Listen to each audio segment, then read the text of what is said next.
Park کے entrance پر تانیہ دکھائی دی۔ مجھے یقین تھا آپ ضرور آئیں گی۔ حمزہ ساتھ کیوں نہیں آیا؟ تانیہ نے گاڑی میں ایک سرسری نظر ڈال کر پوچھا۔ نہیں، اسے تو خرم اپنے ساتھ لے گیا ہے۔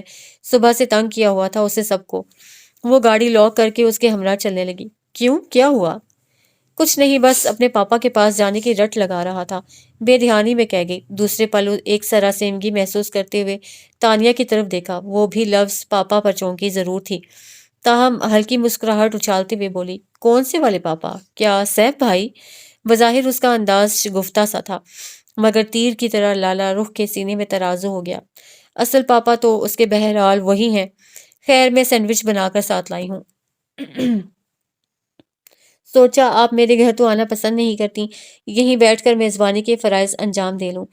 وہ بات کو بڑے قرینے سے گھما گئی تھی، مگر لالا رخ کے دل پر ایک بے آرامی کی کیفیت چھا گئی۔ تانیہ بینچ پر بیٹھ گئی اور بیگ سے سینڈوچ نکالنے لگی، پھر اسے سینڈوچ بے حد اصرار سے دے کر چند ادھر ادھر کی باتوں کے بعد بولی، اگر آپ برا نہ مانے تو ایک بات کہوں؟ لالا رخ اس رازدارانہ انداز سے غیر محسوس طور پر چونک سی گئی۔ کہو، اس میں اجازت مانگنے کی کیا بات ہے؟ سیف بھائی آپ سے ایک بار ملنا چاہتے ہیں، میرا مطلب ہے۔ تانیہ اس کے چہرے پر پھیلنے والی سنجیدگی سے سٹپٹا سی گئی۔ کیوں؟ لالا رخ اس کا چہرہ تکنے لگی۔ اس کے ذہن کے گوشے میں کہیں بھی یہ بات نہیں تھی کہ تانیہ سیف الرحمان کے حوالے سے کوئی اس طرح کی بات کرے گی۔ میرا مطلب تھا وہ حمزہ سے ملنا چاہتے ہیں، وہ جلدی سے بولی۔ جانتی ہو حمزہ کتنے سال کا ہو گیا ہے؟ لالا رخ کے چہرے کے نقوش میں ناگواری اور عجیب سی تلخی لہجے میں سمٹ آئی۔ اتنے سالوں میں تو انہیں کبھی حمزہ سے ملنے کا خیال نہ آیا، مگر آج کیوں؟ خیال نہ آنے سے رشتہ تو ختم نہیں ہو جاتا۔ تانیہ اپنا اعتماد سنبھال چکی تھی، یوں بھی اسے کبھی لالا رخ سے کوئی ڈر خوف محسوس نہ ہوا تھا۔ وہ جیسی پہلے تھی، نرم ریشم جیسی لچکدار شاخ جیسی، ویسی ہی اتنے سالوں بعد بھی محسوس ہوئی تھی، تاہم اب سنجیدگی اس کے وجود کا حصہ بن چکی تھی۔ رشتے سوچ سے جنم لیتے ہیں، انہیں محسوس کیا جائے تبھی زندہ رہتے ہیں، انہیں اہمیت دی جائے تبھی یہ قائم رہتے ہیں، اور اہمیت نہ دی جائے، انہیں محسوس نہ کیا جائے تو یہ اس کھردرے پودے کی مانند ہوتے ہیں جن کا ہونا محض کانٹے کی طرح آپ کو چھلنی کر سکتا ہے، آپ کے کسی کام نہیں آ سکتا۔ لالا رخ کی آواز اندرونی کرب سے نم ہو گئی۔ اور تمہارے بھائی نے رشتے کی وہ ڈور ہی کاٹ دی، وہ احساس ہی بجھا ڈالا۔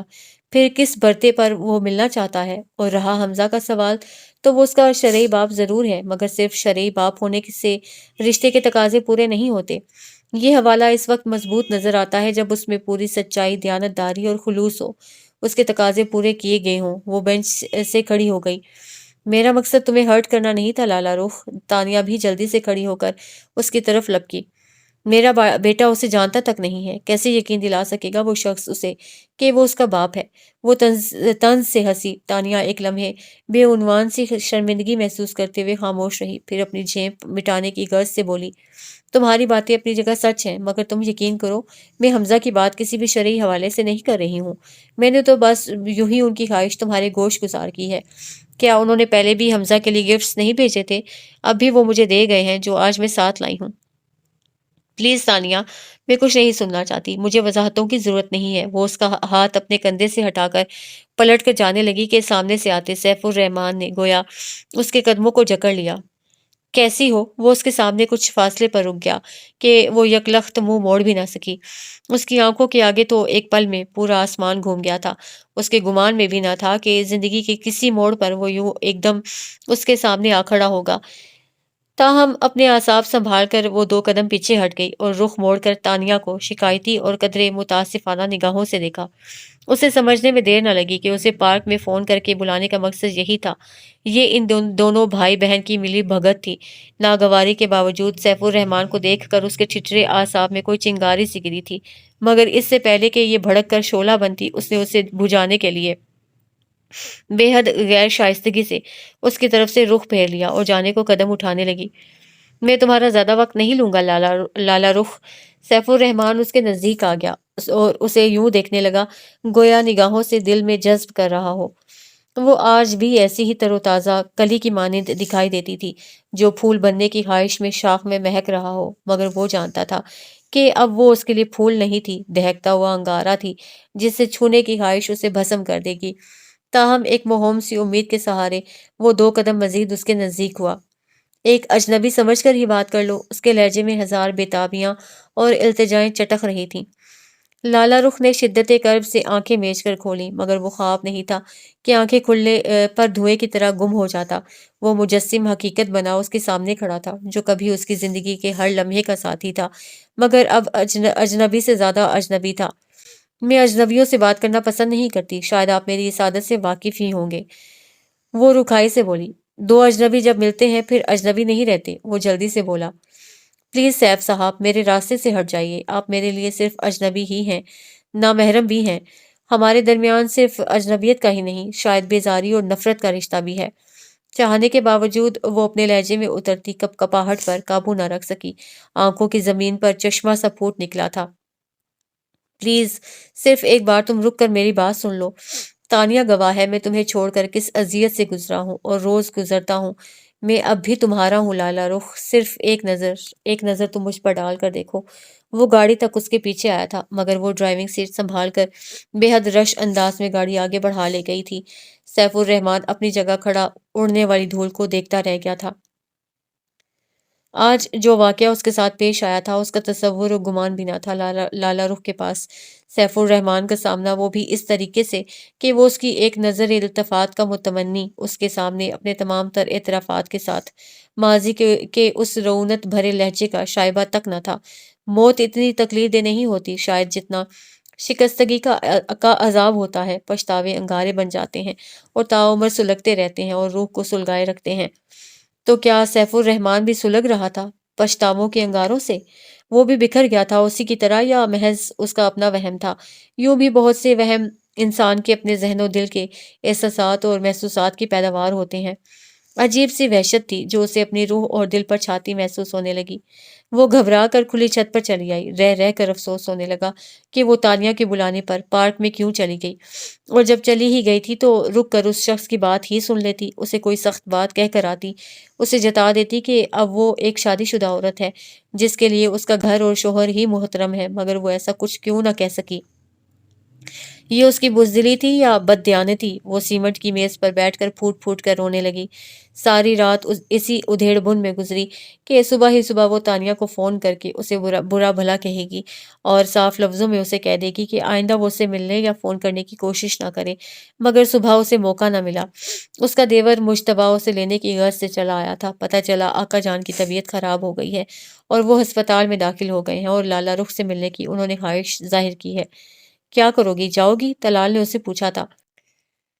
ہاں، تمہارے جتنی شفاق اور بے رحم تو بہرحال نہیں ہوں۔ رشتوں کی بندھی ڈور میں خود کو لاکھ قید اور بے آرام محسوس کروں، مگر انہیں جھٹکے سے توڑ نہیں سکتی۔ اس کے لہجے میں کڑواہٹ گھل گئی تھی۔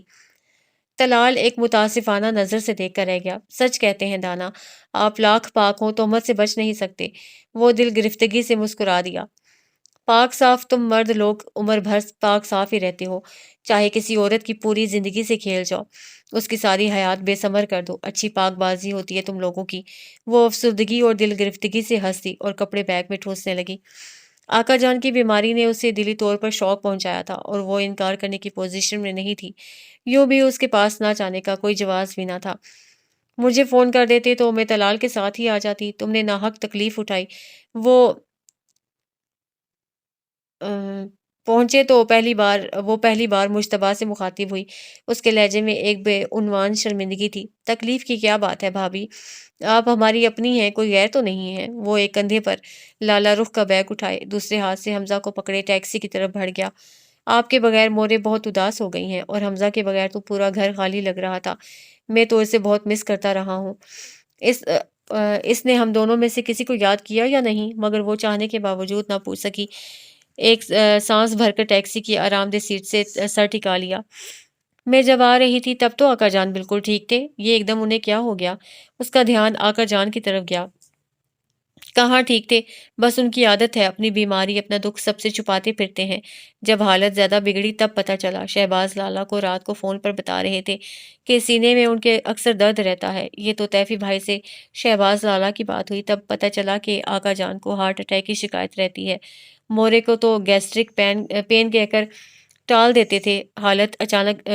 رات اچانک تیز درد اٹھا تو ہسپتال لے گئے، پتہ چلا 3 نالیاں بلاک ہو چکی ہیں اور فوری آپریشن کی ضرورت ہے، مگر وہ مان کر نہیں دے رہے ہیں۔ تیفی بھائی نے سرجن سے بات تو کی ہے، اب دیکھیں کیا ہوتا ہے۔ مجتبیٰ اسے پوری تفصیل سے آگاہ کرنے لگا۔ اسے انتہائی دکھ ہوا اور یہ سوچ کر سخت ندامت محسوس ہونے لگی کہ اس گھر کی بڑی بہو ہونے کے باوجود ان کی اتنی محبتوں کے ہوتے ہوئے وہ ان کے دکھ کو شیئر نہ کر پائی تھی۔ یوں لا تعلق بن کر بیٹھ گئی تھی، جانے وہ سب لوگ کیا سوچ رہے ہوں گے۔ گو کہ مجتبیٰ کے لہجے یا رویے میں آج بھی اتنی ہی اپنائیت اور شائستگی تھی، مگر بہرحال ان لوگوں کو محسوس تو ہوا ہی ہوگا کہ وہ میکے جا کر وہیں کی ہو کر رہ گئی۔ اف کتنا برا تاثر قائم کر چکی تھی وہ۔ راستے بھر وہ اس ندامت اور خفت کا شکار رہی۔ آپ پہلے گھر چلی جائیے، وہاں سے فریش ہو لیں، پھر ہسپتال چلیں گے۔ مجتبیٰ نے پلٹ کر اس کی رائے لیتے ہوئے اپنا بھی خیال ظاہر کیا۔ مورے کہاں ہیں، گھر پر یا ہسپتال میں؟ وہ اپنے خیالات سے چونک کر نکلی۔ وہ تو ہسپتال میں ہی ہیں، تیفی بھائی اور شہباز لالا بھی صبح تو ادھر ہی تھے، اب پتہ نہیں، ٹھہرے میں معلوم کرتا ہوں۔ وہ جیب سے موبائل نکال کر مصطفیٰ خان کے موبائل پر رابطہ کرنے لگا، پھر پلٹ کر لالا رخ سے بولا، مورے ابھی ہسپتال میں ہی ہیں۔ ہاں تو بس مجھے بھی وہیں لے چلو، مجھے ڈراپ کر کے تم حمزہ کو لے کر گھر چلے جانا۔ اس نے بھی ہسپتال جانا ہی مناسب خیال کیا تھا، کچھ تو ازالہ اسے بھی کرنا تھا۔ ہسپتال کی لمبی سی راہداری میں اسے مصطفیٰ خان ٹہلتا ہوا دکھائی دے گیا، براؤن رنگ کے شلوار سوٹ اور براؤن لیدر کی چپلوں میں ملبوس۔ وہ کسی حد تک مزمحل سا محسوس ہو رہا تھا۔ موبائل پر کسی سے بات کرتے ہوئے لالا رخ کو دیکھ کر ذرا سا چونکا، پھر گفتگو کا سلسلہ منقطع کر کے موبائل جیب میں ڈالتے ہوئے ریلنگ کے پاس ہی رک گیا۔ حمزہ مجتبیٰ کی انگلی چھوڑ کر جس بے تابانہ انداز میں اس کی طرف دوڑا تھا، مصطفیٰ خان کو لگا اس کی رگوں میں دوڑنے والا خون ڈھیروں کے حساب سے بڑھ گیا ہو۔ اس نے اس کی معصومانہ سپردگی کو اپنی پناہوں میں سمیٹ لیا اور فرتے جذبات سے اس کے رخسار کو چوم لیا۔ ایک ٹھنڈک کا احساس گویا سینے کی دیوار پر پھیل کر سمٹا تھا۔ تھکے تھکے قدم اٹھاتی لالا رخ اس سے چند قدموں کے فاصلے پر رک گئی۔ سفر خیریت سے گزرا، کوئی پریشانی تو نہیں ہوئی؟ وہ بے حد رسمی سے انداز میں پوچھنے لگا۔ نہیں، مگر مجھے ٹیلی فون کر دیا ہوتا آپ نے تو میں طلال کے ہمراہ آ جاتی۔ مجتبیٰ کو ناحق اتنی زحمت اٹھانا پڑی۔ فون پر تو تم سے بات تو اس وقت ہوتی نا جب تم جاگ رہی ہوتی۔ شاید میں نے چند دنوں میں تمہیں اتنے رت جگہ دیے تھے کہ وہاں تم نیند ہی پوری کرتی رہیں۔ مصطفیٰ نے حمزہ کو گود سے اتارتے ہوئے اس کی طرف دیکھا اور ہلکے سے مسکرایا۔ کچھ غلط کہا میں نے؟ اس کے جملے کی کاٹ لالا رخ کے اندر تک اتر گئی۔ مورے کہاں ہیں؟ وہ بات کا رخ موڑ گئی۔ آؤ، وہ حمزہ کو تھامے قدم اٹھانے لگا، وہ اس کے پیچھے چلنے لگی۔ اس کے دراز کثرتی بدن کے پیچھے لالا رخ کا نازک سراپا جیسے چھپ سا گیا تھا۔ وہ اس کی ورزشی پشت کو تکتے تکتے بے خیالی میں چل رہی تھی کہ اچانک وہ ایک دروازے پر رک گیا۔ ہلکا سا جھٹکا اسے بھی لگا، وہ سٹ پٹا کر پیچھے ہٹ گئی۔ مصطفیٰ خان نے گھوم کر اس کی طرف دیکھا، وہ جھیم سی گئی تھی۔ آدھے گھنٹے پہلے ہی انہیں آئی سی یو سے یہاں منتقل کیا گیا ہے۔ مورے اندر ہی ہیں، تم جاؤ۔ وہ کمرے کا دروازہ بے آواز انداز میں کھولتا ہوا اس سے مخاطب ہوا۔ وہ اندر آئی تو مورے کرسی پر بیٹھی تسبیح پڑھ رہی تھیں۔ شہباز کمرے کے ملحقہ برآمدے کی ریلنگ سے لگا کھڑا تھا۔ ایک اداس کر دینے والی مزمحل فضا کمرے میں پھیلی ہوئی تھی، اس کا دل گداز ہو گیا۔ مورے اسے سینے سے لگانے اپنی جگہ سے اٹھیں تو وہ لپک کر ان سے لگ کر رو پڑی۔ نہ میری بچی، نہ رو، خدا سب خیر کرے گا۔ مورے اسے خود سے لپٹائے تھپکنے لگی۔ میں نے تیفی سے کہا بھی تھا کہ وہ تمہیں پریشان نہ کرے، مگر اس کے آقا جان نے تم سے ملنے کی خواہش ظاہر کی تھی اور حمزہ کو دیکھنا چاہتے تھے۔ نہیں مورے، اچھا کیا کہ انہوں نے مجھے بلوا لیا، میں خود بھی آنا ہی چاہ رہی تھی، بس کچھ مصروفیت ایسی ہو گئی تھی کہ آ نہ سکی۔ وہ ان سے الگ ہوئی اور نظریں چراتے ہوئے اپنا بھرم رکھنے کی کوشش کی۔ مورے کے مہربان وجود کے سامنے اسے اپنا آپ بے حد حقیر محسوس ہو رہا تھا۔ ڈاکٹرز کیا کہتے ہیں؟ وہ آقا جان پر ایک نظر ڈال کر دل گرفتگی سے بولی۔ آپریشن ضروری ہے، اب دیکھو تیفی نے کل کی ڈیٹ تو لے رکھی ہے سرجن بخاری سے، بس تمہارے آقا جان مان جائیں تو اچھا ہے۔ مورے، میں گھر جا رہا ہوں کچھ دیر کے لیے، کوئی کام ہو تو بتا دیں۔ مصطفیٰ خان نے اندر جھانکا۔ مورے نے اس کی گود میں چڑھے حمزہ کو محبت سے اٹھا لیا اور اس کی پیشانی چومتے ہوئے بولی، ہاں اسے بھی گھر لے جاؤ، تھک گیا ہوگا یہ بھی، اور ہاں لالا رخ کو بھی اپنے ساتھ ہی لے جاؤ، اسے بھی سفر کی تھکان ہوگی۔ نہیں مورے، میں یہی ہوں آپ کے پاس، وہ سٹ پٹا کر جلدی سے بولی۔ آقا جان کو ہوش آ جائے گا تو چلی جاؤں گی۔ انہیں تو اب 3-4 گھنٹے بعد ہی ہوش آئے گا، تم کہاں تھکی ہاری یہاں بیٹھی رہو گی؟ ابھی تیفی کے ساتھ چلی جاؤ، پھر واپس آ جانا، جاؤ شاباش۔ وہ بمشکل چادر لپیٹ کر مصطفیٰ خان کے پیچھے چل پڑی۔ تم سے شکوہ کرنے کا حق تو رکھتا ہوں، مگر سوچتا ہوں شکوے کی اہمیت بھی وہیں ہوتی ہے جہاں رشتوں کی اہمیت ہو۔ جبر کے رشتوں میں شکوہ بڑا بے معنی اور فضول سا لگتا ہے۔ وہ گاڑی ہسپتال کی پارکنگ لاٹ سے نکال کر سڑک پر مناسب رفتار سے چلاتے ہوئے سے مخاطب ہوا۔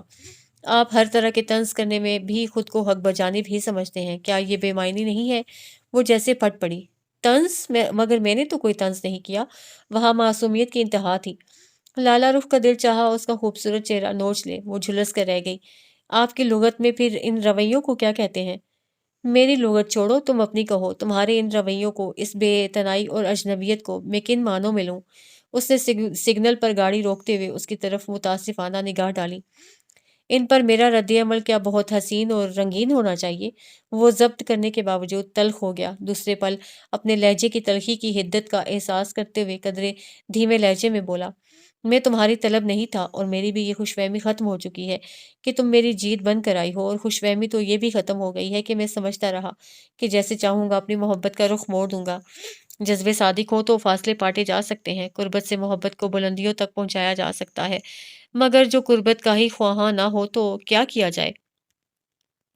وہ اس کے جھکے سر پر ایک افسردہ سی نگاہ ڈال کر بولا، مجھے صرف تم سے یہ کہنا ہے کہ اس کھیل میں تو نہیں تھکا۔ ہاں تم تھک گئی ہو تو یہ کھیل بند کر دو۔ یہ منافقت تم پر سوٹ نہیں کرتی۔ کیسی منافقت؟ لالا رخ نے تڑپ کر سر اٹھایا۔ ایسے آگ بھرے جملے تھے، اس کا رواں رواں سلگ کر رہ گیا۔ جسمانی تھکان سے کہیں زیادہ ذہنی تھکان حاوی ہونے لگی۔ میرے گھر والوں کی محبت وصول کرنے کے جتن کرنا، مورے کی محبت کا جواب ایک جھوٹی محبت کی صورت میں دینا، یہ منافقت نہیں ہے، بیڑیاں ہیں مجبوری کی۔ نہ چاہتے ہوئے بھی وہ کہہ گئی۔ دھواں تو بہرحال اسے بھی کہیں نکالنا تھا۔ مصطفیٰ خان مجروح نظروں سے اسے دیکھ کر رہ گیا۔ کہو تو آزاد کر دوں ان بیڑیوں سے؟ اف! لالا رخ کو لگا اعصاب پر ایسا اثر ہوا ہو جیسے وائلن کے تنے ہوئے تاروں پر کھٹ سے کوئی ہاتھ مار دے۔ ایک تکلیف دہ احساس اس کے چہرے کو چھو گیا۔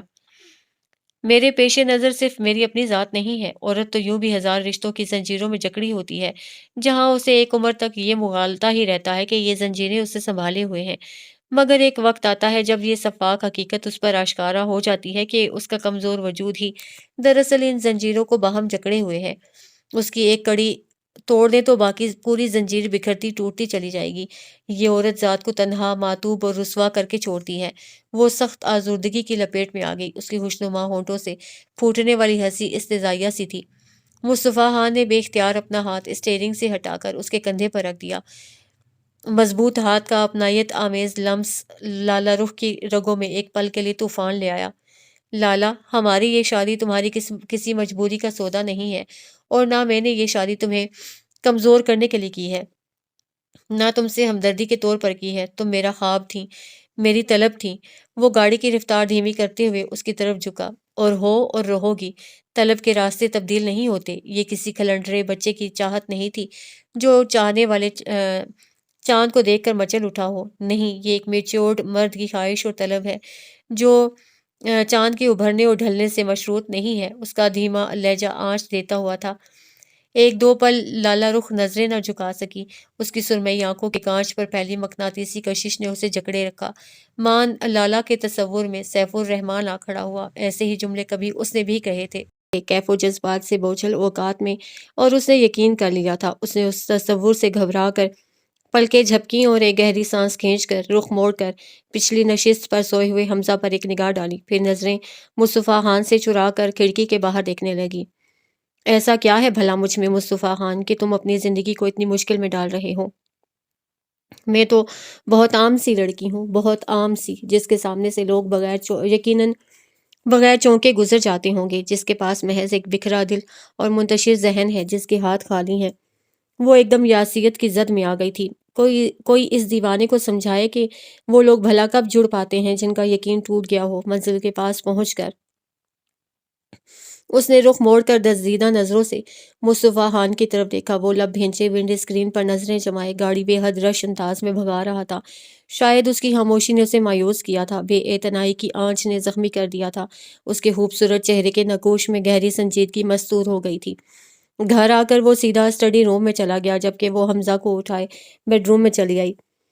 ہر شے اپنی جگہ کرینے سے رکھی تھی، بس ایک اس کا دل تھا جو منتشر اور پراگندہ تھا۔ وہ حمزہ کو بیڈ پر لٹا کر یوں ہی ہر شے کو حالی حالی نظروں سے تکنے لگی۔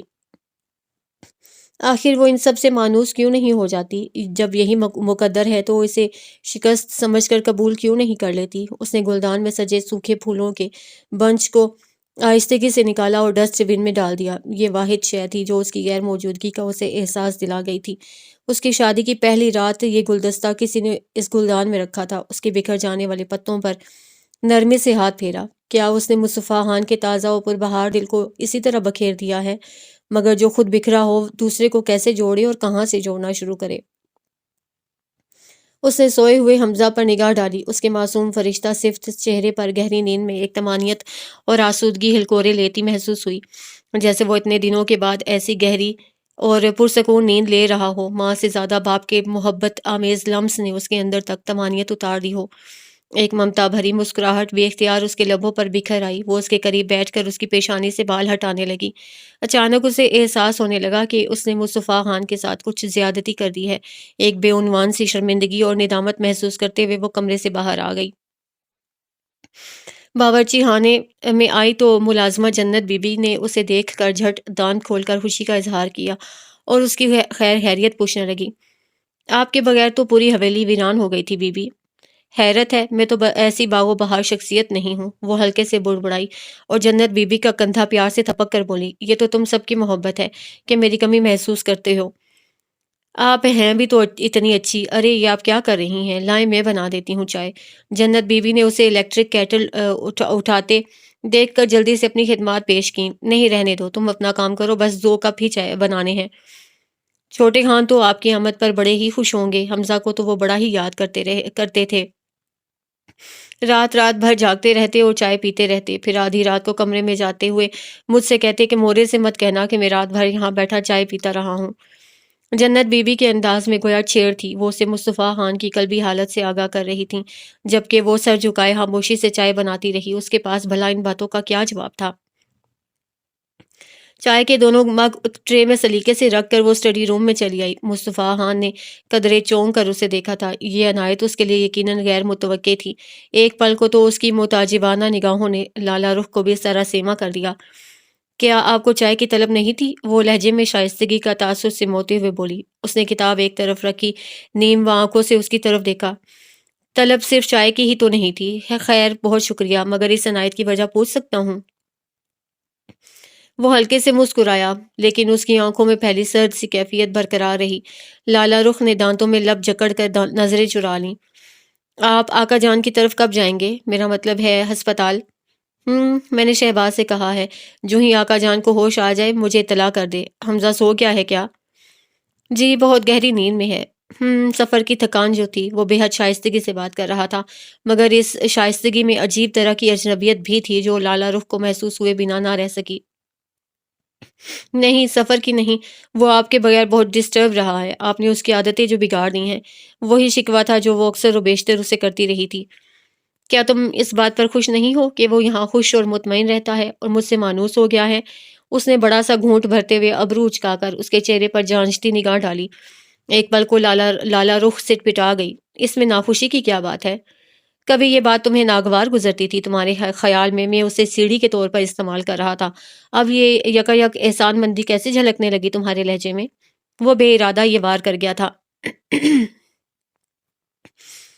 لالہ رخ نے کرب سے ایک لحظہ آنکھیں بھینچ کر کھولیں، پھر مگ ایک طرف رکھ دیا۔ میں بہت پریشان ہوں مصطفیٰ خان، بے حد پریشان۔ لالہ کی آواز بھر آ گئی۔ دوسرے پل وہ دونوں ہاتھوں میں چہرہ ڈھانپ کر رو پڑی۔ مصطفیٰ خان اس طرح کے رد عمل کے لیے قطعی تیار نہیں تھا، سٹ پٹا کر رہ گیا اور اپنا مگ ایک طرف رکھ کر اس کے نزدیک آیا۔ آئی ایم سوری، میرا مقصد تمہیں ہرٹ کرنا ہرگز نہیں تھا، بس یوں ہی میں ذرا تلخ ہو گیا۔ حالانکہ میں جانتا ہوں تمہاری اس ساری ڈسٹربنس کا ذمہ دار میں ہوں اور صرف میرا وجود۔ وہ قدرے ندامت سے گویا ہوا۔ نہیں، میں طلال کی وجہ سے بے حد پریشان ہوں۔ اس نے روتے ہوئے سر اٹھایا۔ طلال کی وجہ سے؟ کیوں؟ کیا ہوا طلال کو؟ اسے گویا کرن سا لگا۔ تب لالہ رخ اسے طلال اور روشانہ کے مابین جو کشیدگی پیدا ہو چکی تھی اس کے متعلق بتانے لگی کہ کس طرح طلال نے اسے محض سیڑھی کے طور پر استعمال کیا ہے۔ مصطفیٰ خان کے لیے یہ انکشاف بھی کسی دھچکے سے کم نہ تھا۔ اس کے لیے یہ بات بھی کسی نشست سے کم نہ تھی کہ لالہ رخ پر اس شادی کے لیے طلال نے باقاعدہ دباؤ ڈالا ہے۔ تو ساری آگ گویا اسی پر گری ہے۔ وقفے وقفے سے نکلنے والا دھواں اسی آگ کی پیداوار ہے۔ اس تکلیف دہ انکشاف پر وہ کتنی دیر بالکل بے ارادہ چپ سا رہ گیا۔ میں سوچ بھی نہیں سکتی تھی کہ طلال کے دل میں روشانہ کے لیے کوئی گداز جذبہ نہیں ہے۔ لالا رخ دل گرفتگی سے بولی۔ مصطفیٰ خان نے بے اختیار اسے متاسفانہ نگاہوں سے دیکھا۔ سوچ تو میں بھی نہیں سکتا تھا کہ تمہارے دل میں بھی میرے لیے کوئی نرم گوشہ نہیں ہے۔ افسردگی تھی کہ روح میں اترتی محسوس ہو رہی تھی۔ اگر طلال کے دل میں ایسا کوئی جذبہ ہے ہی نہیں تو تمہارے خیال میں اس تعلق کے بندے رہنے کا کیا فائدہ ہے؟ وہ افسردگی کے اس سحر سے نکلتے ہوئے دھیرے سے بولا۔ لالا رخ ایک طرح کی بے آرامی محسوس کر کے نظریں جھکا گئی۔ کیا زبردستی محبت کی جا سکتی ہے؟ کیا جذبے کاشت کیے جا سکتے ہیں؟ اگر ایسا کوئی طریقہ تمہارے ذہن میں ہے تو مجھے بتاؤ، میں اپنی سی کوشش کر کے دیکھ لیتا ہوں۔ وہ بظاہر سادگی سے کہہ رہا تھا، مگر اس کا لہجہ استہزائیہ تھا، جیسے وہ اپنے حالات پر ہنس رہا ہو۔ مگر روشانہ کے جذبے تو صادق تھے، اس نے طلال سے محبت کی ہے، اس طرح تو وہ مر جائے گی۔ ارے کوئی نہیں مرتا، سب زندہ رہتے ہیں۔ رہا دل کے بکھرنے اور ٹوٹنے کا سوال، تو اس کی پرواہ دل توڑنے والے کو نہیں ہوتی۔ بہرحال وہ سر کو خفیف سی جنبش دے کر کرسی سے اٹھ گیا۔ اب کیا چاہتی ہو تم؟ اس کے جھکے سر پر نگاہیں جماتے ہوئے وہ پرخیال انداز میں اسے دیکھنے لگا۔ صرف اور صرف طلال اور روشانہ کی خوشیاں۔ ایک افسردہ سی سانس اس کے لبوں سے نکل گئی۔ اور اپنے لیے؟ وہ بڑے بے ساختہ پن سے پوچھ بیٹھا۔ لالا رخ نے ذرا سی نگاہیں اوپر اٹھائیں، مگر دوسرے پل ان نگاہوں کی حدت سے نظریں چرا گئی۔ مجھے اپنے حصے کے غم اور خوشیاں مل چکی ہیں، مگر میں روشانہ کو ٹوٹتے بکھرتے نہیں دیکھ سکتی۔ وہ آہستگی سے اٹھی اور اپنا اعتماد سنبھال کر اس کے سامنے جا کھڑی ہوئی۔ میں جانتی ہوں، محبت کا پودا کسی کے اندر زبردستی نہیں اگ سکتا جب تک دوسرا اسے اپنے اندر اگنے نہ دے، مگر کسی کی زمین نے دل ہی بنجر ہو گئی ہو تو وہاں کوئی پودا کس طرح اگ سکتا ہے؟ مصطفیٰ خان نے بے اختیار اس کے کندھوں کو چھوا تو وہ پوری جان سے کانپ کر رہ گئی۔ ہاں، کوئی کسی کے دل میں کیوں کر اتر سکتا ہے جب مقابل اترنے ہی نہ دے؟ بنجر زمین سے رابطہ اس وقت ہو سکتی ہے نا جب وہاں کسی کو خیمے لگانے کی اجازت ہو، کاشت کرنے کے جتن کرنے کی اجازت ہو۔ بے آب میدان بھی نخلستان بن جاتے ہیں جب موسم بدلتے ہیں، خوشگوار ہواؤں کے جھکڑ چلتے ہیں، مگر ان ہواؤں کو رخ دیا جائے تو۔ اس کا لہجہ خود فراموشی کی لپیٹ میں آ گیا۔ لالا رخ کو اپنے پہلو سے ایک آنچ اٹھتی محسوس ہونے لگی۔ اسے تڑپ کر پیچھے ہٹنے کی کوشش کی، مگر اس کے کندھے پر مصطفیٰ کی گرفت بے حد مضبوط تھی۔ وہ ایک بے بسی محسوس کر کے رہ گئی اور اپنی لرزیدہ پلکیں اوپر اٹھائیں۔ کوئی بھی انسان صرف اپنے اندر ہی جینا نہیں چاہتا، وہ کسی اور کے دل میں بھی زندہ رہنا چاہتا ہے۔ یہ خواہش بہت فطری ہوتی ہے لالا، اسے منہ نہیں موڑا جا سکتا، چاہے وہ تم ہو، میں ہوں یا طلال جیسا آدمی ہو۔ لالا رخ یکدم جھٹکے سے پیچھے ہٹی تھی۔ ایک خوف اس کی رگ رگ کو چھو گیا تھا، جیسے سورج ڈوبنے کے بعد کا منظر اس میں آ کر ٹھہر سا گیا ہو، مگر دوسرے پل وہ اپنے سرخ ہونٹوں کو باہم دبا گیا تھا اور ایک گہری سانس کھینچتے ہوئے اس کی آہو چشم میں جھانکا اور بے اختیار ہلکے سے ہنس دیا۔ کیا تم سمجھتی ہو تمہارے اس طرح بدک جانے سے یا اتنی خفیف سی مزاحمت میرے لیے رکاوٹ ثابت ہو رہی ہے؟ ہرگز نہیں۔ یہ خوش فہمی یا غلط فہمی دل سے نکال دو۔ لالا رخ صاحبہ، میں ان فاصلوں کو خود نہیں پاٹنا چاہتا، ورنہ تمہاری یہ کوشش محض ریت کی دیوار ثابت ہوگی۔ اسے شاید اس کی حالت پر رحم آ گیا تھا۔ وہ حقیقتاً اس وقت بے حد قابل رحم حالت میں تھی۔ میرے کہنے کا مقصد یہ ہے کہ طلال بھی فطری خواہش سے الگ نہیں ہے۔ ایک نارمل آدمی کی طرح اس کے اندر بھی یقیناً چاہنے اور چاہے جانے کی فطری خواہش مچلتی ہوگی۔ وہ بھی محبت کرنے اور پانے کی طلب رکھتا ہوگا، اور طلال جیسا آدمی محض تم پر دباؤ ڈالنے کے لیے ایک لڑکی کی زندگی سے کھیلے، یہ ناممکن سی بات ہے۔ وہ ایک تیر سے دو شکار کر رہا تھا، بلکہ یقیناً اس نے ڈبل گیم ہی کھیلا تھا۔ میرے حصے میں تو خیر جو آنا تھا وہ آیا، مگر اپنا حصہ بھی وہ خوبصورتی کے ساتھ تقدیر سے حاصل کر چکا ہے۔ کیا مطلب؟ وہ قطعی نہ سمجھ سکی۔ مطلب یہ مائی وائف کہ اگر اس کے دل میں روشانہ کے لیے رتی بھر گنجائش نہ ہوتی تو وہ نکاح کا جھنجھٹ ہرگز نہ پالتا، محض منگنی تک بات رکھتا۔ مگر چونکہ وہ روشانہ اسد کو بھی کھونا نہیں چاہتا، سو اس نے سارے کارڈز اپنے ہاتھ میں ہی رکھ لیے ہیں۔ وہ بات ختم کر کے ہلکے سے مسکرایا اور نہایت اطمینان سے کرسی کی بیک پر سر ٹکا کر نیم و آنکھوں سے اس کے چہرے کو تکنے لگا، جہاں ایک رنگ آ رہا تھا، ایک جا رہا تھا۔ کچھ سمجھ بھی رہی تھی اور الجھ بھی رہی تھی، پھر جیسے تھک کر دونوں ہاتھوں میں سر تھام کر کرسی پر ڈھہ سی گئی۔ مصطفیٰ خان کی باتیں دل پر لگ رہی تھیں۔ اگر ایسی ہی بات ہے تو طلال کا رویہ پھر اتنا روڈ کیوں ہے؟ وہ کچھ سوچ کر بولی۔ ایسی کوئی بات ہے یا نہیں، اس کا فیصلہ تو طلال کو ٹٹول کر ہی کیا جا سکتا ہے۔ اس نے کندھے اچکا دیے۔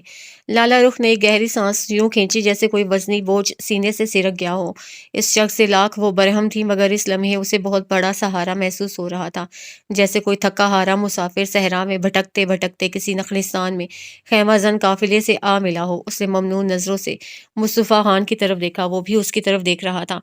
نظریں ملنے پر وہ سٹ پٹا کر جلدی سے اپنی جگہ سے اٹھتے ہوئے بولی، آپ کی چائے تو پڑی پڑی یوں ہی ٹھنڈی ہو گئی ہے، میں گرم کر لاتی ہوں۔ اس سے پہلے کہ وہ اسے روک دیتا، وہ تپائی سے مگ اٹھا کر کمرے سے نکل گئی۔ مصطفیٰ خان نے ایک عجیب سی بے بسی محسوس کرتے ہوئے ناآسودہ سی سانس کھینچی اور کرسی کی پشت سے سر ٹکا لیا۔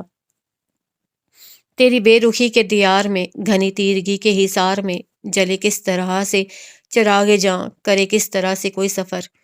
اسے یقین تھا چائے اب وہ جنت بی بی کے ہاتھ ہی بھیجے گی۔ فون کی مسلسل ہونے والی بیل نے اس کے خیالات کے تسلسل کو توڑا تھا۔ اس نے گردن موڑ کر دیکھا، پلوشا ریسیور اٹھا چکی تھی۔ دوسری طرف جانے کون تھا؟ وہ پہلے حیران ہوئی، پھر شدید ہونے لگی۔ اس کی ہنسی کی جھنکاریں اس کے کانوں سے ٹکرانے لگی۔ اس نے سوچا کتنی بے فکری کی زندگی ہے وشی کی بھی، آزاد اڑتے پرندے کی طرح۔ کبھی وہ بھی ایسی ہی بے فکری سے سانسیں بھرتی تھی۔ اس کا دل بھی ہمہ وقت خوش مست اور اپنے آپ میں مگن رہتا تھا، مگر اب ہے عشق ایک روگ، محبت عذاب ہے، ایک روز یہ خراب کریں گے، کہا نہ تھا؟ آپی، پلوشا اس کے نزدیک آئی، وہ اسے پکار رہی تھی۔ اس نے سر اٹھا کر اس کی طرف دیکھا۔ طلال بھائی کا فون ہے۔ اسے جھکتے ہوئے شرارت بھرے انداز میں سرگوشی کی۔ کیا بدتمیزی ہے؟ ریموٹ اس کے ہاتھ سے گرتے گرتے بچا تھا۔ ناگواری سے اس کی پیشانی شکن آلود ہو گئی۔ جنابہ، یہ بدتمیزی نہیں ہے، یہ محض اطلاع ہے، پلوشا جلدی سے بولی۔ وہ دم بخود رہ گئی، جیسے وہ اسے کوئی ناآشنا زبان میں بے حد مشکل بات سمجھا رہی ہو۔ لیجئے، صرف فون کا سن کر ہی آپ عالم مدہوشی میں چلی گئیں۔ ہوش میں آ جاؤ، اگر وہ روبرو آ گئے تو کیا ہوگا؟ آپ تو عالم بالا میں پہنچ جائیں گی۔ پلوشا نے اس کے آگے ہاتھ نچایا۔ وہ جھیمپ کر نظریں جھکا گئی اور ریموٹ سے چینل بدلنے لگی۔ جائیے بات کریں۔ اچھا ٹھہرے، میں فون ادھر ہی لے آتی ہوں۔ وشی پلیز انہیں منع کر دو کہ میں… آپی، کمال کرتی ہو، اب ایسے بھی کیا رکائی؟ پلوشا نے اس کی بات کاٹ کر تعریفی نظروں سے اسے دیکھا اور جا کر فون اٹھا لائی۔ وہ بیچارگی آمیز کرب محسوس کر کے رہ گئی۔ پلوشا کے جانے کے بعد وہ کچھ دیر تک ریسیور پکڑے یوں ہی بیٹھی رہی، پھر اپنا اعتماد بحال کرتے ہوئے بولی، اگر میں کہوں کہ میں آپ سے بات نہیں کرنا چاہتی پھر؟ یہ تمہیں کہنے کی ضرورت نہیں ہے، اس کا مجھے بخوبی اندازہ ہے۔ دوسری طرف سے برجستہ جواب آیا۔ اس کے باوجود آپ نے یہ زحمت کی ہے؟ وہ باوجود ضبط کے لہجے میں اترنے والی تلخی نہ چھپا سکی۔ ہاں، اس کے باوجود مجھ سے یہ حماقت سرزد ہو گئی ہے، اب کیا کیا جائے؟ طلال کے لہجے کا یہ اطمینان روشانہ کے دل کو چھید گیا۔ بات سنو، میں تم سے ملنا چاہتا ہوں۔ ایک لمحے توقف کے بعد وہ بولا، کیا؟ نہیں، ہرگز نہیں۔ وہ یہ سن کر پوری جان سے کانپ گئی اور ریسیور کو یوں خوفزدہ نظروں سے دیکھا، گویا طلال کا اونچا لمبا وجود اسی ریسیور سے ابھی باہر نکل آئے گا۔ میں تم سے اجازت نہیں مانگ رہا ہوں، صرف اطلاع دے رہا ہوں، جواباً وہ کڑے لہجے میں بولا۔ کیوں ملنا چاہتے ہیں؟ وہ بگڑی۔ اس کا جواب تو تم سے ملنے پر ہی بتا سکوں گا۔ میں کل اسلام آباد ایک سیمینار میں شرکت کے لیے آ رہا ہوں، واپسی پر تمہاری طرف آؤں گا۔ کوئی ضرورت نہیں ہے میرے گھر آنے کی اور مجھ سے ملنے کی، نہ میں آپ سے ملنا چاہتی ہوں، نہ کچھ سننا چاہتی ہوں۔ مجھے وضاحتوں یا صراحتوں کی ضرورت نہیں ہے، وہ چٹک کر بولی۔ خوب، یہ خوش فہمی تمہیں کیسے ہو گئی کہ میں کسی قسم کی وضاحت دینے آ رہا ہوں؟ وہ استہزاء آمیز انداز میں زور سے ہنسا۔ اور رہی بات تمہاری اجازت ملنے کی، تو یہ گھر میری خالہ اور خالہ زاد بھائی کا بھی ہے۔ دوسرے رشتے بھی بہت ہیں، مگر فی الحال یہ حوالہ کافی ہے۔ آپ خود کو سمجھتے کیا ہیں؟ میں لالا رخ جتنی کمزور ہرگز نہیں ہوں کہ آپ اپنی منمانی کر سکیں گے۔ وہ بلبلا کر چیخی۔ اچھی بات ہے، بلکہ بے حد خوش آئند خبر ہے کہ تم بہادر ہو۔ مجھے بھی بہادر لڑکیاں ہی پسند ہیں۔ وہ سر تاپا جھلس کر رہ گئی۔ اوکے، باقی باتیں روبرو ہوں گی، یار زندہ صحبت باقی۔ اس نے سلسلہ منقطع کر دیا۔ روشانہ کا دل انگاروں پر لوٹ کر رہ گیا۔ اس نے ریسیور پورے غصے سے کریڈل پر پٹک دیا۔ وہ کسی صورت میں اس شخص کا سامنا کرنا نہیں چاہتی تھی۔ اس نے سوچا وہ سمیہ خالہ کی طرف چلی جائے، بلکہ آج ہی چلی جاتی ہے اور کل تک وہ وہیں رہے گی۔ ہاں، اسے چلے ہی جانا چاہیے۔ اسی خیال کے ساتھ وہ جھٹکے سے صوفے سے اٹھی اور اپنے کمرے میں آئی، مگر وارڈروب کی طرف بڑھتے ہوئے اسے یاد آیا کہ سمیہ خالہ تو ان دنوں اپنے سسرال رحیم یار خان گئی ہوئی تھیں۔ اپنی نند کے بیٹے کی شادی اٹینڈ کرنے۔ وہ مارے غصے، جھنجھلاہٹ اور وحشت کے عالم میں کمرے میں بے قرار روح کی مانند چک پھیریاں کھانے لگی، مگر نہیں، اس کے اس طرح فرار ہو جانے کو وہ اس کی بزدلی سمجھ کر اور شیر ہو جائے گا۔ وہ آخر ادھر ادھر کیوں بھاگے، بس اس کا سامنا نہیں کرے گی، اور اگر بحالت مجبوری سامنا ہو گیا تو کھل کر اپنی نفرت اور بیزاری کا اظہار کر دے گی۔ وہ خود کو آنے والے لمحات سے نمٹنے کے لیے تیار کرتی رہی، مگر دوسرے پل سوچ میں دراڑ پڑنے لگی، حوصلے چٹکتے ہوئے محسوس ہونے لگے۔ تھک کر وہ فرش پر بیٹھ گئی اور گھٹنوں میں سر دے کر بے آواز رو پڑی۔ اس نے مورے اور شہباز لالا کے لیے لنچ بنایا، آقا جان کے لیے پرہیزی کھانا بنا کر مجتبیٰ کے ہاتھ ہسپتال بھجوا دیا۔ مصطفیٰ خان بہت سویرے ہی چلا گیا تھا، رات وہ اسٹڈی روم میں ہی رہا تھا، اور اس نے سوچا کہ اچھا ہی ہوا جو صبح اسے سامنا نہیں ہوا۔ تاہم وہ صرف اس وجہ سے ٹینشن میں مبتلا ضرور تھی کہ کم از کم طلال کے سلسلے میں وہ اسے کوئی تسلی بخش جواب دے کر نہیں گیا تھا کہ آیا وہ طلال سے رابطہ کرے گا یا نہیں۔ وہ طلال اور روشانہ کا مسئلہ جلد از جلد سلجھانا چاہتی تھی، اس سے پہلے کہ بات رفیہ بیگم یا دوسرے لوگوں کے علم میں آ جائے۔ جو چنگاری طلال نے سلگائی تھی وہ اسے شعلہ بننے سے پہلے ہی بجھا دینا چاہتی تھی، اور اس میں اسے مصطفیٰ خان کی مدد اور تعاون کی ضرورت تھی۔ وہ انہی سوچوں اور تفکرات میں الجھی کمرے میں آ کر یوں ہی کرینے سے رکھی ہر شے کو نئے سرے سے ترتیب دینے لگی۔ پالش شدہ رائٹنگ ٹیبل پر مصطفیٰ خان کی کتابیں اور ضروری فائلیں ترتیب وار رکھتے ہوئے یوں ہی وہ ایک فائل اٹھا کر دیکھنے لگی۔ انگریزی کی طرح اس کی اردو کی رائٹنگ بھی بے حد خوبصورت تھی، لفظ لفظ جیسے صفحات پر موتی کی طرح بکھرے محسوس ہوتے تھے۔ وہ بکھرے پرچے پن اپ کرنے لگی کہ ایک پرچے پر اس کی نظر پڑی جس پر یہ نظم لکھی ہوئی تھی: محبت تم نے کب کی ہے، محبت میں نے کی، تم نے تو بس ایک خاموشی کی اوٹ میں رکھ کر کچھ اپنے لمس کے مصرے میرے دل میں اتارے ہیں، لب نم ساز کے نم میں کئی نظمیں بھگو کر میرے شانوں پر بکھیری ہیں۔ محبت تم نے کب کی ہے، محبت میں نے کی ہے، تم نے اپنی آنکھوں میں دور تک اسرار میں ڈوبی ہوئی ایک شام جیسی سرد آنکھوں میں مجھے تحلیل کرنا تھا، سو میں بھی ایک بے وقت سے لمحے کی طرح اب تک تمہارے پاؤں کی مٹی سے لپٹا ہوں۔ نہ تم نے پاؤں کی مٹی کو جھٹکا ہے، نہ اس بے وقت و بے مایا لمحے کو اٹھا کر اپنی پیشانی پر رکھا ہے۔ تمہاری خاموشی کی روک میں میرے لیے کیا ہے؟ سبھی کچھ ہے، مگر اقرار کی جھلمن نہیں ہے، سمندر موجزن ہے اور کوئی ساحل نہیں ہے۔ محبت تم نے کب کی ہے؟ ایک مانوس سا کرب وہ اپنی روح میں اترتا محسوس کرنے لگی، کوئی احساس اس کا دل مسوسنے لگا۔ زور و جبر سے بیرونی زمین پر تسلط قائم کیا جا سکتا ہے، مگر دل کی زمین کو کسی بھی استبداد سے حاصل نہیں کیا جا سکتا، اور مصطفیٰ خان اس پر کاربند تھا۔ یہ احساس اس کے دل پر ندامت کی طرح ہلکورے لینے لگا۔ اچانک فون کی گھنٹی چیخ اٹھی تو وہ زور سے چونکی اور ایک گہری سانس کھینچ کر کاغذ طے کر کے فائل میں رکھ دیا۔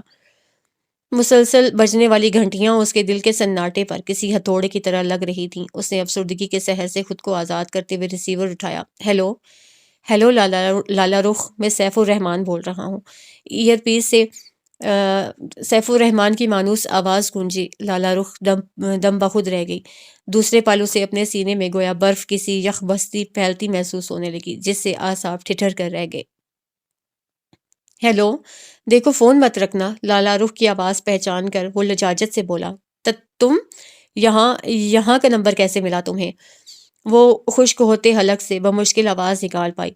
طلب سچی ہو تو ایک نمبر ہی کیا پورے انسان کو ڈھونڈا جا سکتا ہے۔ بہرحال یہ نمبر تانیہ نے تمہاری فرینڈ بن کر غالباً ہنا سے حاصل کیا ہے۔ کیوں آخر اس کی ضرورت کیوں پیش آ گئی؟ اسے اپنا دماغ معاف ہوتا محسوس ہونے لگا۔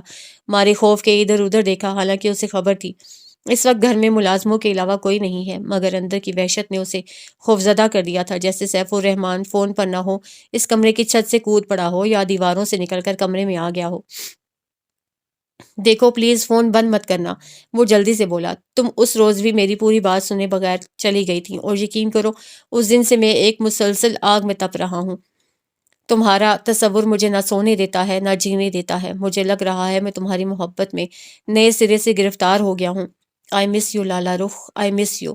وہاں بے تابیاں چٹخ رہی تھیں، بے قراریاں ہلکورے لے رہی تھیں۔ لالا رخ کے وجود پر ایسا سناٹا چھا گیا، گویا وہ بیٹھے بیٹھے کسی خلا میں اتری چلی جا رہی ہو، ایسے خلا میں جہاں گہری دلدوز تاریکی کے سوا کچھ نہ ہو۔ مجھے اپنی تمام تر غلطیوں کا اعتراف ہے، میں نے تمہیں چھوڑ کر بہت شدید غلطی کی ہے، جس کا خمیازہ میں مسلسل 3 سال سے بھگت رہا ہوں۔ کیسا خمیازہ؟ کیا کمی ہے تمہارے پاس؟ صبوحی اور ایک بیٹی کے باپ بن کر اب کس کمی کی بات کر رہے ہو تم؟ اور تم نے کیا خمیازہ بھگتا ہے؟ ساری اذیت، رسوائی اور ذلت تو عورت کے حصے میں آتی ہے۔ وہ یوں چٹکی جیسے شیشے پر پتھر پڑا ہو، اس کی آنکھوں کے آگے ماضی کا ایک ایک لمحہ بدنما دراڑ کی طرح دکھائی دینے لگا۔ تم نے کیا دکھ اٹھائے ہیں سیف الرحمان؟ تم نے تو محبت ہی کب کی تھی؟ ہاں، تم نے محبت کب کی تھی؟ یہ جرم تو میں نے کیا تھا۔ تم نے تو رشتے کے تقاضے بھی پورے نہیں کیے۔ وہ شکوہ نہیں کرنا چاہتی تھی مگر کر گئی۔ ایک طرح کی بے اختیاری تھی جس کی لپیٹ میں آ کر وہ رو پڑی۔ سیف الرحمان ان رویوں کو غنیمت جانتے ہوئے بولا، تم چاہو تو میں ازالہ کرنے کو تیار ہوں۔ ہاں لالا رخ، میں اب بھی تلافی کرنے کو تیار ہوں۔ کیا کیا تلافی کرو گے تم؟ کیا ازالہ کر سکتے ہو میرے ان زخموں کا، ان اذیت اور ذلت آمیز لمحوں کا؟ تمہارے پاس کون سا مرہم ہے؟ وہ غم و غصے سے پھٹ پڑی۔ تم چاہو تو اب بھی ہے۔ اس کی آواز دھیمی سرسراتی سی ہو گئی۔ انسان اگر سمجھدار ہو، عقل مند ہو اور قوت فیصلہ کی صلاحیت ہو تو تلافی اور ازالے کا امکان کبھی بھی ختم نہیں ہوتا۔ خوشیوں کے در کھولے بھی جا سکتے ہیں، نئی راہیں سجائی جا سکتی ہیں، بس تھوڑی ہمت اور حوصلے کی ضرورت ہے۔ اینی وے، یہ باتیں ہم ملاقات پر کریں گے۔ میں ملنا چاہتا ہوں تم سے لالا رخ، اور بار بار ملنا چاہتا ہوں۔ بہت سی باتیں ہیں میرے دل میں جو میں تم سے کرنا چاہتا ہوں۔ بولو، کیا تم بھی یہی چاہتی ہو؟ لالا رخ پوری قوت سے چلانا چاہ رہی تھی مگر آواز سینے میں گھٹ کر رہ گئی۔ میں حمزہ سے ملنا چاہتا ہوں۔ کیا فون پر تم میری اس سے بات کرا سکتی ہو؟ وہ بولا، نہیں، وہ اسکول گیا ہے۔ کون سے اسکول جاتا ہے وہ بڑی چابک دستی سے پوچھ گیا اور بے خیالی میں وہ اس کے اسکول کا نام بتا گئی۔ لالی، کیا تم خوش ہو مصطفیٰ خان کے ساتھ؟ ایک لمحے توقف کے بعد وہ لگاوٹ اور اپنائیت آمیز نرمی سے پوچھنے لگا۔ لالا رخ کو عجیب سا جھٹکا لگا۔ وہ یکدم کسی ٹرانس سے باہر نکل آئی۔ لالا کی رگوں میں دوڑتے لہو میں عجیب سی تندی آ گئی۔ اسے لگا جیسے کوئی طوفان اسے چھو گیا ہو۔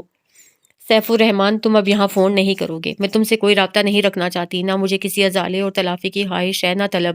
اس نے یہ کہہ کر ریسیور یوں کریڈل پر پھینک دیا جیسے مزید اگر کوئی تاخیر ہو گئی تو کوئی قیامت آ جائے گی۔ مگر قیامت تو آ چکی تھی اس کے ذہن و دل پر۔ سیف الرحمان کا اس حویلی میں فون آنا کسی قیامت سے کم نہ تھا۔ اس کی باتیں سرسراتے سانپ کی مانند اسے اپنے وجود سے لپٹی محسوس ہونے لگیں۔ وہ وحشت زدہ سی کمرے سے باہر نکل آئی، مگر اسے لگا ہر جگہ سیف الرحمان ہی دکھائی دے رہا ہو، ہر دیوار سے وہی جھانک رہا ہو۔ جنت بی بی، وہ پورے زور سے چیخی۔ حویلی کا سناٹا اسے اپنی روح میں اترتا محسوس ہونے لگا۔ جی چھوٹی بی بی، کیا ہوا؟ جنت بھاگ کر آئی۔ کیا ہوا بی بی جی؟ وہ اس کے چہرے پر غیر معمولی پن دیکھ کر گھبرا گئی۔ آپ کی طبیعت ٹھیک نہیں لگ رہی ہے مجھے تو، میں چھوٹے خان کو فون کرتی ہوں۔ وہ گھبرا کر فون کی طرف دوڑ گئی۔ دوسرے پل وہ مصطفیٰ خان کے موبائل پر رابطہ کیے لالا رخ کی حالت بتانے لگی۔ جنت بی بی، جنت! وہ زور زور سے چیخنا چاہ رہی تھی مگر ایسا لگ رہا تھا آواز سینے میں گھٹتی جا رہی ہو، کوئی اس کا دل اندر ہی اندر کوٹ رہا ہو۔ وہ چیخ چیخ کر رونا چاہ رہی تھی مگر آنسو اس طرح ٹھٹر گئے تھے جیسے کسی برف پوش علاقے میں کوئی مسلسل آگ جلانے کی کوشش کرتے ہوئے ناکام ہو رہا ہو۔ جنت بی بی نے اسے تھام کر صوفے پر بٹھا دیا اور اس کے تلوے سہلانے لگی۔ پانی، وہ خشک حلق سوزتے ہوئے آہستگی سے بولی۔ جنت بی بی پانی کی بجائے گلوکوز بنانے دوڑ گئی۔ وہ آنکھیں بند کیے صوفے کی گداز پشت پر نڈھال سی پڑی رہی۔ اسے اپنا ذہن خلا میں پڑے خلا میں معلق محسوس ہو رہا تھا اور ارد گرد ہر شے دھمکی ہوئی روئی کی طرح بکھرتی تیرتی محسوس ہو رہی تھی۔ اسے خود اپنا آپ بھی ایک بے وزن تنکے کی طرح فضا میں ادھر ادھر ڈولتا لگ رہا تھا۔ رات بھر کی بے خوابی اور سوچوں کی یلغار نے پہلے ہی مزمحل کر ڈالا تھا۔ اس پر سیف الرحمان کی فون نے رہی سے ہی کسر نکال دی۔ کیا ہوا لالی؟ مصطفیٰ خان کی پرتشویش آواز اور ہاتھ کا مہربان لمس اپنے شانے پر محسوس کر کے لالا نے بمشکل آنکھیں کھولیں۔ ایک دھند تھی جس کے پار اس کا چہرہ بہت غیر واضح سا لگ رہا تھا۔ پھر اس کی آنکھیں ڈبڈبانے لگیں اور مصطفیٰ خان کا چہرہ پانیوں میں تیرنے لگا، کسی ٹوٹی ہوئی شاخ کی طرح اس کے شانے سے لگ کر پھوٹ پھوٹ کر رونے لگی۔ وہ کہنا چاہ رہی تھی، مجھے ڈر لگ رہا ہے سیف الرحمان سے، حالات سے اور خود اپنے آپ سے، مگر وہ بس چپ چاپ روتی رہی۔ آنسو لڑیوں کی صورت گر کر اس کے کندھے کو بھگوتے رہے۔ اچانک وہ اس سے الگ ہوئی اور اپنے اس بے اختیارانہ سرزد ہونے والے فعل پر نادم نظر آنے لگی۔ آنسو آنکھوں سے بہنا رک گئے تھے، اب آنکھوں میں نمی کے ساتھ خفت اور بے عنوان شرمندگی حلقورے لینے لگی تھی۔ میں آقا جان کے لیے پریشان ہو گئی تھی، پتہ نہیں کیوں مجھے عجیب سے وہم ستا رہے ہیں۔ وہ خامخواہ وضاحت کرنے لگی۔ مصطفیٰ خان کے سینے سے ایک افسردہ سانس نکل گئی۔ وہ اب پہلے سے بہتر ہیں، بہت جلد سے حجاب ہو کر گھر آ جائیں گے۔ اسے نرمی سے اس کا ہاتھ دبایا۔ وہ کوئی نہ سمجھ یا کم سن بچہ نہ تھا کہ سمجھ نہ سکتا کہ آقا جان کو اس نے محض ڈھال کے طور پر استعمال کیا ہے، اپنے اندر کا غبار آنسوں کے ذریعے باہر نکالنے کی کوشش کی تھی۔ بہرحال وہ اسے کریدنا نہیں چاہتا تھا، یوں بھی اس کی ذہنی ابتری سے وہ بخوبی آگاہ تھا۔ جنت نے آپ کو ناحق پریشان کر دیا، وہ جھیمپی جھیمپی کہہ رہی تھی۔ وہ جواب میں کچھ نہ بولا اور صوفے سے اٹھتے ہوئے کہنے لگا، آؤ کہیں باہر چلتے ہیں۔ لالا رخ نے بے اختیار سر اٹھا کر اسے دیکھا۔ وہ تسلی آمیز انداز میں ہلکے سے مسکرا دیا اور وہ اس پل اسے ایک ہمدرد رفیق محسوس ہوا، ایسا رفیق جو اس کی ذہنی اور قلبی کیفیت سے بخوبی آگاہ ہو، جو دل کا حال آنکھوں سے جان لیتا ہو۔ اس نے گھبرا کر پلکوں کی باڑ جھکا لی۔ مصطفیٰ خان نے تمام تر اپنائیت اور نرمی سے اس کا ہاتھ تھام کر اسے صوفے سے کھڑا کر دیا تو بادل نخواستہ وہ اٹھ گئی اور اس کے ہمراہ چل پڑی۔ گاڑی کی فرنٹ سیٹ پر بیٹھ کر بدن کو ڈھیلا چھوڑتے ہوئے اس نے آنکھیں بند کر لی۔ گاڑی سٹارٹ ہوئی اور رواں پانی کی طرح حویلی کے پورٹیکو سے نکل کر سڑک پر دوڑنے لگی۔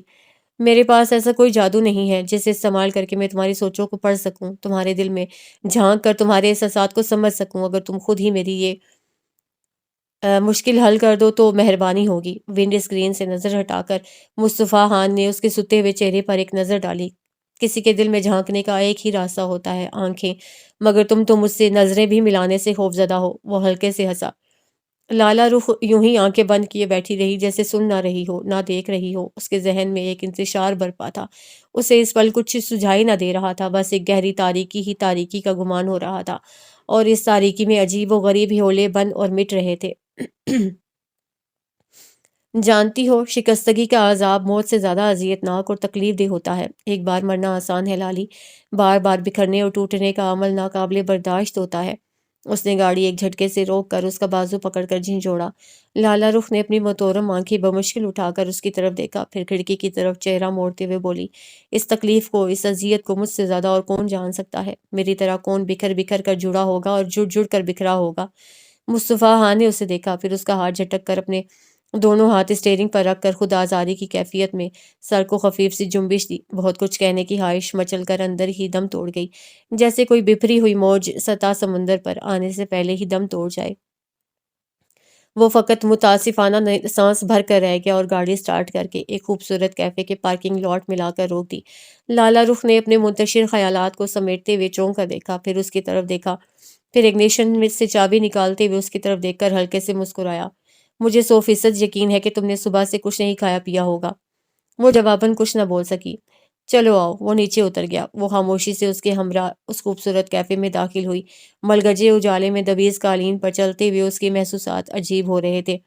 بڑے بڑے شیشوں کی کھڑکی کے پاس والی میز منتخب کر کے مصطفیٰ خان نے اس کے لیے کرسی کھینچی اور اس کے مقابل دوسری کرسی پر خود بیٹھ گیا۔ بہت کچھ نہ منگوا لیجیے گا، وہ اسے مینیو کارڈ پر نظریں دوڑاتے ہوئے دیکھ کر جلدی سے بولی۔ صبح سے کچھ نہ کھانے کے باوجود بھی بھوک کا احساس جیسے مر سا گیا تھا۔ بس دل چاہ رہا تھا کہ اس مدھم مدھم اجالے میں کرسی پر آنکھیں بند کر کے پڑی رہے، کچھ نہ بولے، کچھ نہ سنے اور وقت گزرتا چلا جائے۔ بہت زیادہ نہ صحیح، کچھ تو منگواؤں گا، وہ مینیو کارڈ پر ٹک مارک کرتے ہوئے مسکرایا اور کارڈ مؤدب کھڑے ویٹر کے سپرد کر دیا۔ ایک طویل عرصے بعد میں اس کیفے میں آیا ہوں۔ جب کبھی بہت زیادہ اداس ہوتا تو عموماً یہاں آ جایا کرتا تھا اور اسی میز کا انتخاب کرتا تھا۔ جیب سے موبائل نکال کر میز پر ڈالتے ہوئے اس پر ایک اچٹتی نظر ڈالی اور دونوں ہاتھ گردن کے پیچھے جماتے ہوئے ماضی کے تصور میں ڈوبتے ہوئے بولا، عجیب زمانہ تھا، وہ بھی بے معنی سی باتیں اداس کر دیا کرتی تھیں۔ لگتا تھا جیسے مجھ سے زیادہ اداس اور دل گرفتہ اس روئے زمین پر اور کوئی نہ ہوگا۔ چھوٹی چھوٹی باتیں ڈسٹرب کر دیا کرتی تھیں، مگر اب سوچتا ہوں تو ہنسی آتی ہے کہ بھلا وہ باتیں بھی کوئی اہمیت رکھتی تھیں؟ کیا اب کوئی بات اداس نہیں کرتی؟ وہ جانے کس خیال کے تحت پوچھ بیٹھی۔ اس نے ابرو اچکا کر اس کی طرف دیکھا اور میں بھم سے انداز میں مسکرایا۔ وقت کے ساتھ ترجیحات بدل جایا کرتی ہیں، جو باتیں پہلے بے حد خوش اور مسرور کیا کرتی تھیں وہ اب کوئی معنی نہیں رکھتی، اسی طرح جو باتیں بہت اداس اور دل گرفتہ کر دینے والی تھیں وہ اب بے حد عام سے لگنے لگی ہیں۔ شاید اس لیے کہ انسان جب تک خنجر سے زخمی نہ ہوا ہو وہ اسے ایک کانٹے کا چبھنا بھی تکلیف دے جاتا ہے، مگر جب زخموں سے چور ہو تو ان معمولی خراشوں کی اذیت بے معنی سی ہو کر رہ جاتی ہے۔ وہ بہت عام سے انداز میں کہہ رہا تھا، مگر اس کی سرمئی آنکھوں کے پاس ایک گہری اداسی رقم تھی۔ وہ دوسرے پل وہ ہلکے سے ہنس دیا۔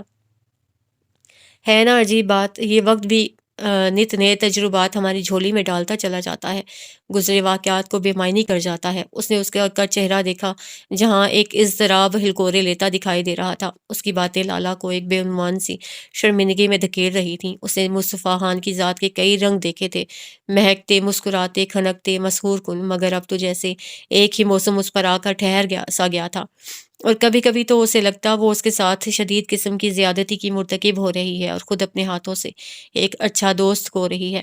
وہ ایسا کسی شعوری کوشش کے تحت نہیں کر رہی تھی، یہ خود بخود ہو رہا تھا، بہت کچھ چاہنے کے باوجود اور بہت کچھ نہ چاہنے کے باوجود ہوتا چلا جا رہا تھا۔ وہ ٹھہر کر سوچنا چاہ رہی تھی، سنبھلنا چاہ رہی تھی کہ سیف الرحمان کے فون نے اسے پھر اسی اضطراب میں دھکیل دیا جیسے ساحل پر آتے آتے پھر کوئی تند لہر طوفان کے سپرد کر دے، اور ماضی کو بھلا دینے کے جتن کر رہی تھی، مگر وہ مجسم ماضی بنا اس کے سامنے آ کھڑا ہوا تھا۔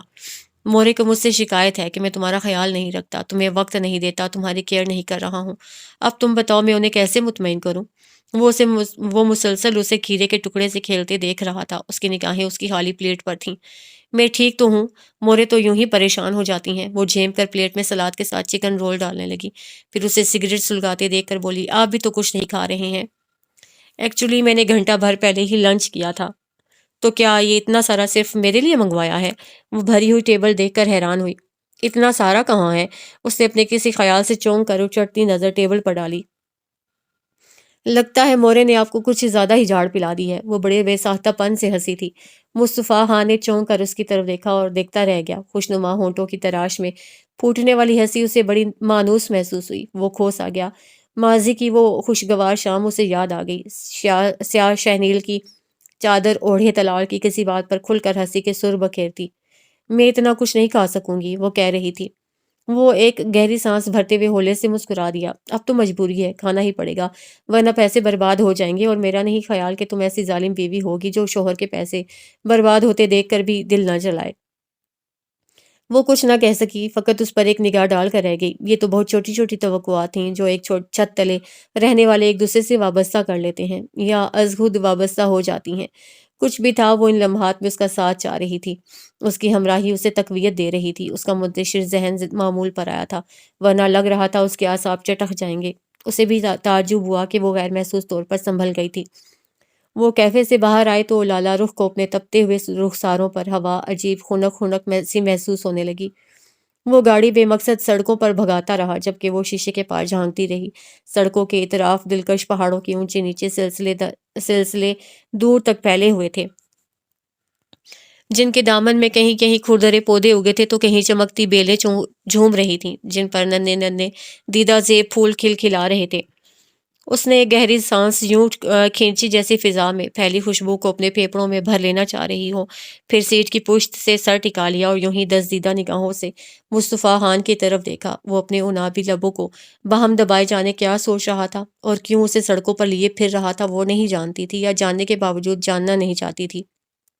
اس کی آنکھوں کے زیرین کنارے ہمیشہ کی طرح سرخ ہو رہے تھے، جبکہ ناک کی اطراف یہ سرخی چہرے کے دوسرے حصوں کی نسبت زیادہ گہری تھی۔ وہ نہیں جان سکی کہ یہ سرخی موسم کے باعث تھی یا اس کے کسی اندرونی خلفشار سے جنم لینے والی سرخی تھی۔ اس کی پیشانی پر لکیروں کا جال بھی پھیلا ہوا تھا۔ اچانک اسے نظروں کا زاویہ بدلا تھا اور لالا رخ کی طرف دیکھا۔ نظروں کا ہلکا سا تصادم ہوا۔ لالا رخ نے عجیب سی شرمندگی اور خفت محسوس کرتے ہوئے نظریں کترا لیں اور رخ موڑ لیا۔ وہ یوں جھینپ گئی گویا کوئی نو آموز چور چوری کرتے ہوئے رنگے ہاتھوں پکڑا گیا ہو۔ کبھی کبھی خاموشی بھی اثر انگیز اور دلکش ہوتی ہے، مگر جب یہ طویل تر ہو جائے تو وحشت بھی ہونے لگتی ہے۔ آخر کب تک آدمی خاموشی میں معنی مفہوم تلاش کرتا پھرے، اور ضروری تو نہیں کہ مقابل بھی اسی خاموشی سے وہی معنی تلاش کر رہا ہو یا اس خاموشی سے فیسینیٹ ہو رہا ہو۔ وہ اس کے چہرے پر پھیلنے والی خفت کو قطع نظر انداز کر گیا تھا اور خاصی سنجیدگی سے کہہ رہا تھا، پھر ذرا سا جھک کر ڈیش بورڈ میں کوئی کیسٹ تلاش کرنے لگا۔ مگر خاموشی کا اپنا ایک حسن تو ہے ہی، وہ آہستگی سے بولی۔ ہاں، اگر اسے محض فرار کے لیے نہ اوڑھا گیا ہو، ایسی خاموشی چبھنے لگتی ہے، اور میرا خیال ہے اس وقت ہم دونوں کے مابین کچھ ایسی ہی خاموشی ہے۔ وہ ابرو اچکا کر ہلکے سے مسکراتے ہوئے بولا اور مطلوبہ کیسٹ نکال کر اسے کیسٹ پلیئر میں لگانے لگا۔ میرا خیال ہے اب گھر چلنا چاہیے، ہو سکتا ہے موری ہاسپٹل سے آ چکی ہوں۔ وہ آ، اس کی بات کے جواب میں عجیب مضطربانہ لہجے میں بولی۔ مصطفیٰ خان فقط ہنکارا بھر کر رہ گیا اور گاڑی ریورس کر کے موڑنے لگا۔ واپسی میں وہی خاموشی طاری رہی، مگر اس میں اس کی لگائی ہوئی کیسٹ سے ابھرنے والی مغنیہ کی آواز ایک ردھم کے ساتھ بجتی رہی۔ تمہارے شہر کا موسم بڑا سہانا لگے، میں ایک شام چرا لوں اگر برا نہ لگے، نہ جانے کیا ہے کسی کی اداس آنکھوں میں، وہ منہ چھپا کے بھی جائے تو بے وفا نہ لگے، جو ڈوبنا ہے تو اتنے سکون سے ڈوبو کہ آس پاس کی لہروں کو بھی پتہ نہ لگے۔ لالا رخ نے آہستگی سے ہاتھ بڑھا کر کیسٹ پلیئر کا بٹن بند کر دیا۔ یکلخت خاموشی چھا گئی۔ مصطفیٰ خان جیسے کسی گہری نیند سے چونک کر لالا رخ کو دیکھنے لگا۔ ابھی گاڑی آپ کچے میں اتار دیتے، وہ اس کی توجہ دلانے لگی اور ڈہلوان کی طرف اشارہ کیا۔ اس کا انداز تادیبی تھا۔ مصطفیٰ خان نے ایک گہری سانس بھرتے ہوئے اپنی طرف سڑک کو دیکھا۔ اچھا خاصا ڈہلوان تھا، اس کی معمولی کوتاہی سے بڑا نقصان ہو سکتا تھا۔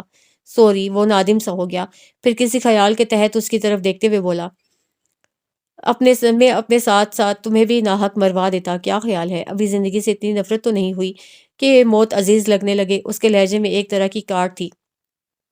لالا رخ کو اپنے دل میں ترازو ہوتی محسوس ہوئی۔ بہرکیف میں حادثاتی موت یا خودکشی کی موت کو زندگی پر ترجیح نہیں دوں گی۔ کہتے ہوئے وہ رخ موڑ گئی۔ چلو اتنی بھی تسلی بہت ہے میرے لیے۔ وہ ایک گہری سانس کھینچ کر یوں ہنسا گویا اسے کسی طرح کی تسلی ہو گئی ہو۔ وہ دل ہی دل میں جھلس کر رہ گئی۔ حویلی کے پورٹیکو میں گاڑی آئی تو جنت بی بی دوڑتی ہوئی آئیں اور لوبی کا دروازہ کھول کر جلدی سے بولی، آپ کے جاتے ہی آپ کی کسی سہیلی کا فون آیا تھا، تانیہ نام تھا۔ وہ ایک طرف ہو کر اسے اندر جانے کا راستہ دیتے ہوئے بولی۔ لالا رخ اندر داخل ہوتے ہوئے ذرا سی لڑکھڑا گئی، جیسے پیر میں ٹھوکر لگی ہو۔ مصطفیٰ خان نے جلدی سے اس کا بازو تھام لیا۔ تانیہ کے نام پر اس کا دل سوکھے پتے کی طرح کام کر رہ گیا۔ آپ نے بتا نہیں دیا، بیگم صاحبہ کی طبیعت ناساز ہے، وہ باہر گئی ہیں۔ اسے تھام کر وہ اندر داخل ہوتے ہوئے بولا، میں نے تو یہی بتا دیا تھا، انہوں نے کہا ٹھیک ہے میں پھر کر لوں گی۔ یہ تانیہ کون ہے؟ فرینڈ ہے کوئی تمہاری؟ وہ سرسری انداز میں پوچھنے لگا۔ وہ سر اس بات میں ہلا کر نظریں چرا گئی۔ چلو اب تم آرام کرو جنت بی بی، انہیں اندر لے جائیں، اور ہاں ان کے آرام کا پورا خیال رکھا کریں، یہ بہت قیمتی ہیں۔ اس نے جنت بی بی کو تاکید کرتے ہوئے اس پر ایک اچٹتی نگاہ ڈالی اور فریج کھول کر سافٹ ڈرنک کا ٹن نکالنے لگا۔ میں تو جی اپنی طرف سے پورا خیال رکھتی ہوں، مگر یہ اپنی طرف سے بہت ہی لاپرواہ ہیں جی۔ جنت بی بی اسے تھام کر کمرے کی طرف بڑھ گئی۔ میں ٹھیک ہوں بیبی، بس ایک کپ چائے بنا کر دے دیجیے، اور ہاں حمزہ آئے تو اسے میرے پاس بھیج دیجیے گا۔ وہ بدن پر پڑی چادر اتارنے لگی۔ جنت بی بی کی اس اطلاع نے اس کے ذہن کو پھر منتشر کر دیا تھا۔ ایک نادیدہ خوف اس کے اعصاب پر سوار ہونے لگا تھا۔ وہ دونوں ہاتھوں سے کنپٹیاں دباتی کمرے سے ملحق بالکنی میں آ کر کھڑی ہو گئی۔ بالکنی کی خوشنما گرل سے باغیچے کا اگلا حصہ دکھائی دیتا تھا۔ مخملی گھاس دور تک پھیلی ہوئی تھی۔ ہوا کے جھونکوں سے خوشگوار سی لہریں بن رہی تھیں۔ اس نے ایک گہری سانس کھینچی۔ یکایک اسے حبس اور گھٹن کا احساس بڑھنے لگا، مگر وہ جانتی تھی یہ گھٹن کی فضا یا خنکی سے ختم ہونے والی نہیں تھی، بلکہ یہ گھٹن تو اس کے اپنے اندر اپنے واہم و خوف اور سوچوں سے جنم لینے والی گھٹن تھی، جس کا تدارک بیرونی ہوا نہیں کر سکتی تھی۔ مصطفیٰ خان کی گاڑی کا مخصوص ہارن سنائی دیا تو اسے دائیں طرف خوبصورت پورٹیکو کی طرف دیکھا، جہاں وہ اپنی گاڑی میں بیٹھا چوکیدار سے گیٹ کھلوا رہا تھا۔ دوسرے پل اس کی گاڑی بہتے پانی کی طرح اس چکنے فرش پر پھسلتی چلی گئی اور نظروں سے اوجھل ہو گئی۔ لالا رخ کا دل جانے کیوں بے حد اداس ہو گیا۔ آنکھوں کے گوشوں سے بے آواز دو قطرے پھسل پڑے۔ یکایک اسے اپنے دل پر کوئی بوجھ رکھا محسوس ہونے لگا۔ روشانہ نے ٹیرس سے ہی اسے اندر آتے دیکھ لیا تھا۔ سرجن کی جیکٹ اس کے کندھے پر جھول رہی تھی اور آنکھوں پر لگانے والا سیاہ گلاسز اس کے ہاتھ میں جھول رہا تھا۔ وہ اپنے تمام تر اعتماد کے ساتھ روش پر چلتا ہوا اندر جا رہا تھا۔ پلوشا اس کے ہمراہ تھی، گویا وہ اس کا استقبال کرنے نکلی تھی۔ آخر کو وہ اس گھر میں پہلی بار داماد کے رشتے سے آیا تھا۔ پلوشا کوئی شرارتی جملہ کہہ کر ہنس رہی تھی، وہ بھی ہلکے سے مسکرایا تھا۔ روش عبور کر کے دونوں اس کی نظروں سے اوجھل ہو گئے۔ اسے دیکھ کر اس کی بے قراری و اضطراب عروج پر جا پہنچا تھا۔ یہ تو سچ مچ آ گیا، اب کیا ہوگا؟ اس کا سامنا کس طرح ہو سکے گا؟ وہ بے قرار روح کی مانند ٹیرس کے شفاف فرش پر چکر کاٹنے لگی۔ ناحق اپنی بہادری کے زوم میں یہاں رہ گئی، کل ہی کہیں چلی جاتی، خالہ کی طرف نہ صحیح عابد بھائی کی طرف ہی چلی جاتی۔ ناہید بھابھی یوں بھی اسے آنے پر اصرار کرتی رہتی تھی۔ اسے ایک ایک کر کے اپنے سارے ہی رشتہ داروں کے گھر یاد آنے لگے، اور کفی افسوس ملتے ہوئے وہ خود کو سرزنش کرنے لگی۔ ساری ہوا یوں نکل گئی تھی جیسے بھرے ہوئے غبارے میں کوئی پنج بو دے۔ طلال کا بااعتماد سراپا ہی اس کے 2 دن سے مجتمع کی اعتماد کو لہجہ بھر میں ہی ڈھیر کر کے رکھ گیا۔ کہاں پھنسوا دیا لالی آپ نے مجھے، اسے اس پر شدت سے لالا رخ کی یاد آنے لگی۔ ٹہل ٹہل کر ٹانگوں میں درد ہونے لگا تو کرسی پر بیٹھ گئی۔ مزید 10 منٹ گزرے ہوں گے کہ ہما زینہ چڑھتی اوپر آتی دکھائی دی۔ آپی، آپ کو دادو نیچے بلا رہی ہیں۔ وہ اس کے سر پر نازل ہو گئی۔ کیوں؟ وہ کاٹ کھانے کو دوڑی۔ آپ کے وہ آئے ہیں آپی، وہ دانتوں کی نمائش کرتے ہوئے معنی خیز تبسم اچھالتے ہوئے بولی، مگر دوسرے پل سٹ پٹا کر دور ہٹ گئی۔ میرا مطلب ہے کہ طلال بھائی آئے ہیں۔ شرارت کرنے کی خواہش اس کے اندر ہی دم توڑ گئی۔ وہ پورے غصے سے کرسی دھکیل کر کھڑی ہو گئی تھی۔ اس کے چہرے کے زاویوں میں ناگواری سمٹ آئی تھی۔ تو میں کیا کروں؟ اتنے لوگ تو نیچے ہیں ان کی حاضر مدارات کرنے کے لیے، تو مجھے کیوں ڈانٹ رہی ہیں؟ وہ تو دادو بلا رہی ہیں آپ کو۔ ہما اس کے ان رویوں پر حیران پریشان ہو گئی۔ جاؤ دادو کو کہہ دو میرا کل پیپر ہے، میں تیاری کر رہی ہوں، نیچے نہیں آ سکتی۔ یوں بھی وہ کافی ہیں اپنے بھانجے اور داماد کو پروٹوکول دینے کے لیے۔ وہ رکائی سے کہہ کر ریلنگ سے نیچے جھانکنے لگی۔ ہما اس کے رویے پر متعجب ہوئی، تاہم اس کے غصے سے ڈر کر بھاگ لی۔ یقیناً اس نے اس کی ساری باتیں منوان دادی کی گوش گزار کر دی تھیں۔ کچھ دیر بعد پلوشا آتی دکھائی دی۔ یا اللہ، اسی ٹیرس سے نیچے کود جاؤں، خس کم جہاں پاک۔ اس کا پارا اسے دیکھ کر مزید ہائی ہو گیا۔ تم لوگ مجھے پڑھنے دو گے یا نہیں؟ اس نے ایک طرف رکھا جرنل اٹھا لیا۔ سارا سال پڑھ لیتی تو اس ایک دن میں اتنا سارا نہ پڑھنا پڑتا۔ جواب پلوشا کی بجائے مردانہ آواز میں ملا تو وہ جھٹکے سے مڑی۔ آئی ایم سوری آپی، انہوں نے مجھ سے پوچھا اوپر جانے کا راستہ کہاں سے جاتا ہے۔ پلوشا نے جلدی سے اس کے سامنے ہاتھ جوڑ دیے اور نہایت مسکین صورت بنا لی۔ تم کیوں معافی مانگ رہی ہو اس طرح ہاتھ جوڑ جوڑ کر؟ تو تم لوگوں نے اسے سر پر چڑھا رکھا ہے۔ اس نے پلوشا کو مصنوعی خفگی سے گھورا۔ وہ مسکراہٹ دباتی پلٹ کر سیڑھیاں اتر گئی۔ لاؤ ذرا دکھاؤ، صبح سے پڑھائی ہی ہو رہی ہے تو کتنا پڑھ لیا اور سمجھ لیا۔ وہ 2 قدم اس کی جانب بڑھا اور جرنل اس کے ہاتھ سے لینا چاہا۔ اس کا انداز سراسر تضحیک آمیز تھا۔ وہ جرنل والا ہاتھ بدقت پیچھے کر گئی۔ یہ میرا پرسنل مسئلہ ہے، آپ کو جانچنے کی ضرورت نہیں ہے، ناگواری سے کہتی وہ رخ موڑ گئی اور ریلنگ سے لگ کر یوں ہی سامنے دکھائی دیتی سڑک کو گھورنے لگی۔ در حقیقت وہ اپنا اعتماد بحال کر رہی تھی جو اسے اچانک سامنے پا کر بکھر گیا تھا۔ میں بھی تو تمہارا پرسنل مسئلہ ہی ہوں ان دنوں، اور جس کو تم نظر انداز کرنے کے باوجود نہیں کر پا رہی ہو۔ ادھر دیکھو، برائے مہربانی آپ یہاں سے تشریف لے جائیے۔ میں پہلے ہی آپ کو باور کروا چکی ہوں کہ میں آپ کی کوئی بات، کوئی وضاحت نہیں سنوں گی۔ وہ پھٹ پڑی۔ تو وضاحت دے بھی کون رہا ہے؟ وہ ریلنگ سے لگ کر استہزائیہ انداز میں اسے تکنے لگا جیسے اس کے سلگنے کوڑنے پر حظ اٹھا رہا ہو۔ بہرحال اس کا یہ روپ خاصا دلچسپ تھا اس کے لیے اور بالکل انوکھا تجربہ ثابت ہو رہا تھا۔ تو پھر کیوں آئے ہیں؟ وہ پھاڑ کھانے والے انداز میں اس کی طرف مڑی۔ صرف یہ دیکھنے کہ احمق اور عقل سے پیدل لڑکیاں کیسی ہوتی ہیں۔ ادھر بلا کا اطمینان تھا اور ساتھ ہی گہری سانس یوں کھینچی جیسے حقیقتاً افسوس کر رہا ہو۔ تو دیکھ لیجئے، مجھ جیسی ہی ہوتی ہیں احمق لڑکیاں جو آسانی سے مرد کے پھیلائے ہوئے جال میں آپ پھنستی ہیں، یا جذبات میں آ کر اپنے پیر کاٹ کر از خود اس جال میں ہمیشہ کے لیے قید ہو جاتی ہیں، تاعمر سلگنے اور کوڑنے کے لیے۔ وہ یکدم آزردگی کی لپیٹ میں آ گئی۔ اس کے چہرے پر غصے کی سرخی میں ملال اور دکھ کی آمیزش بھی شامل ہو گئی۔ اس نے طلال کو یوں دیکھا جیسے کوئی ڈوبنے والا ساحل پر کھڑے تماشا دیکھنے والے کو بے بسی اور کرب آمیز لاچاری سے دیکھتا ہے۔ دانا ٹھیک ہی کہتے ہیں کہ جہاں محبت کی حکمرانی نہ ہو وہاں خوف کی حکمرانی ہوتی ہے، بلکہ بدگمانی کی۔ اس نے متاسفانہ سانس بھر کر اسے دیکھا تو وہ تڑپ کر رہ گئی۔ محبت؟ آپ کو کیا پتا کہ محبت کہتے کسے ہیں؟ یہ کیا جذبہ ہے اور اسے سینچنے کے لیے کن رویوں کی ضرورت ہوتی ہے؟ آپ جیسے خود پرست اور مفاد پرست لوگ اس جذبے کے تقدس کو پامال تو کر سکتے ہیں، اسے نمو نہیں بخش سکتے۔ وہ زہر خوند سے سر جھٹک کر زینے کی طرف بڑھی۔ تلخی، غصے اور اداسی نے بیک وقت اس پر غلبہ پا لیا تھا۔ اسے اپنی رگوں میں دوڑنے والا خون بھی کڑوا اور گدلا محسوس ہونے لگا۔ سینے میں کوئی آگ سی بھڑک رہی تھی۔ دل چاہ رہا تھا یہ ساری کی ساری آگ اس پر انڈیل دے۔ اس کا تر و تازہ سراپا یہ احساس دلا کر اسے مارنے کو کافی تھا کہ وہ اتنے دنوں سے جس عذاب سے گزر رہی ہے وہاں اس کی آنچ تک نہیں آئی۔ یہی تو المیہ ہے کہ لوگ سچائی کی آنکھ رکھنے کے باوجود سچائی کو نہیں پہچان پاتے۔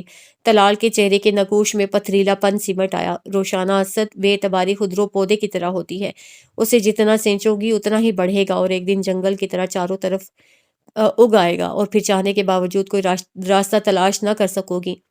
وہ زینے کی ریلنگ پر ہاتھ ٹکا کر اس کا راستہ روکتے ہوئے بولا۔ جواباً وہ اسے زخمی نظروں سے دیکھ کر رہ گئی اور اس کا ہاتھ جھٹک کر نیچے اتر گئی۔ وہ متاسفانہ سانس بھر کر رہ گیا۔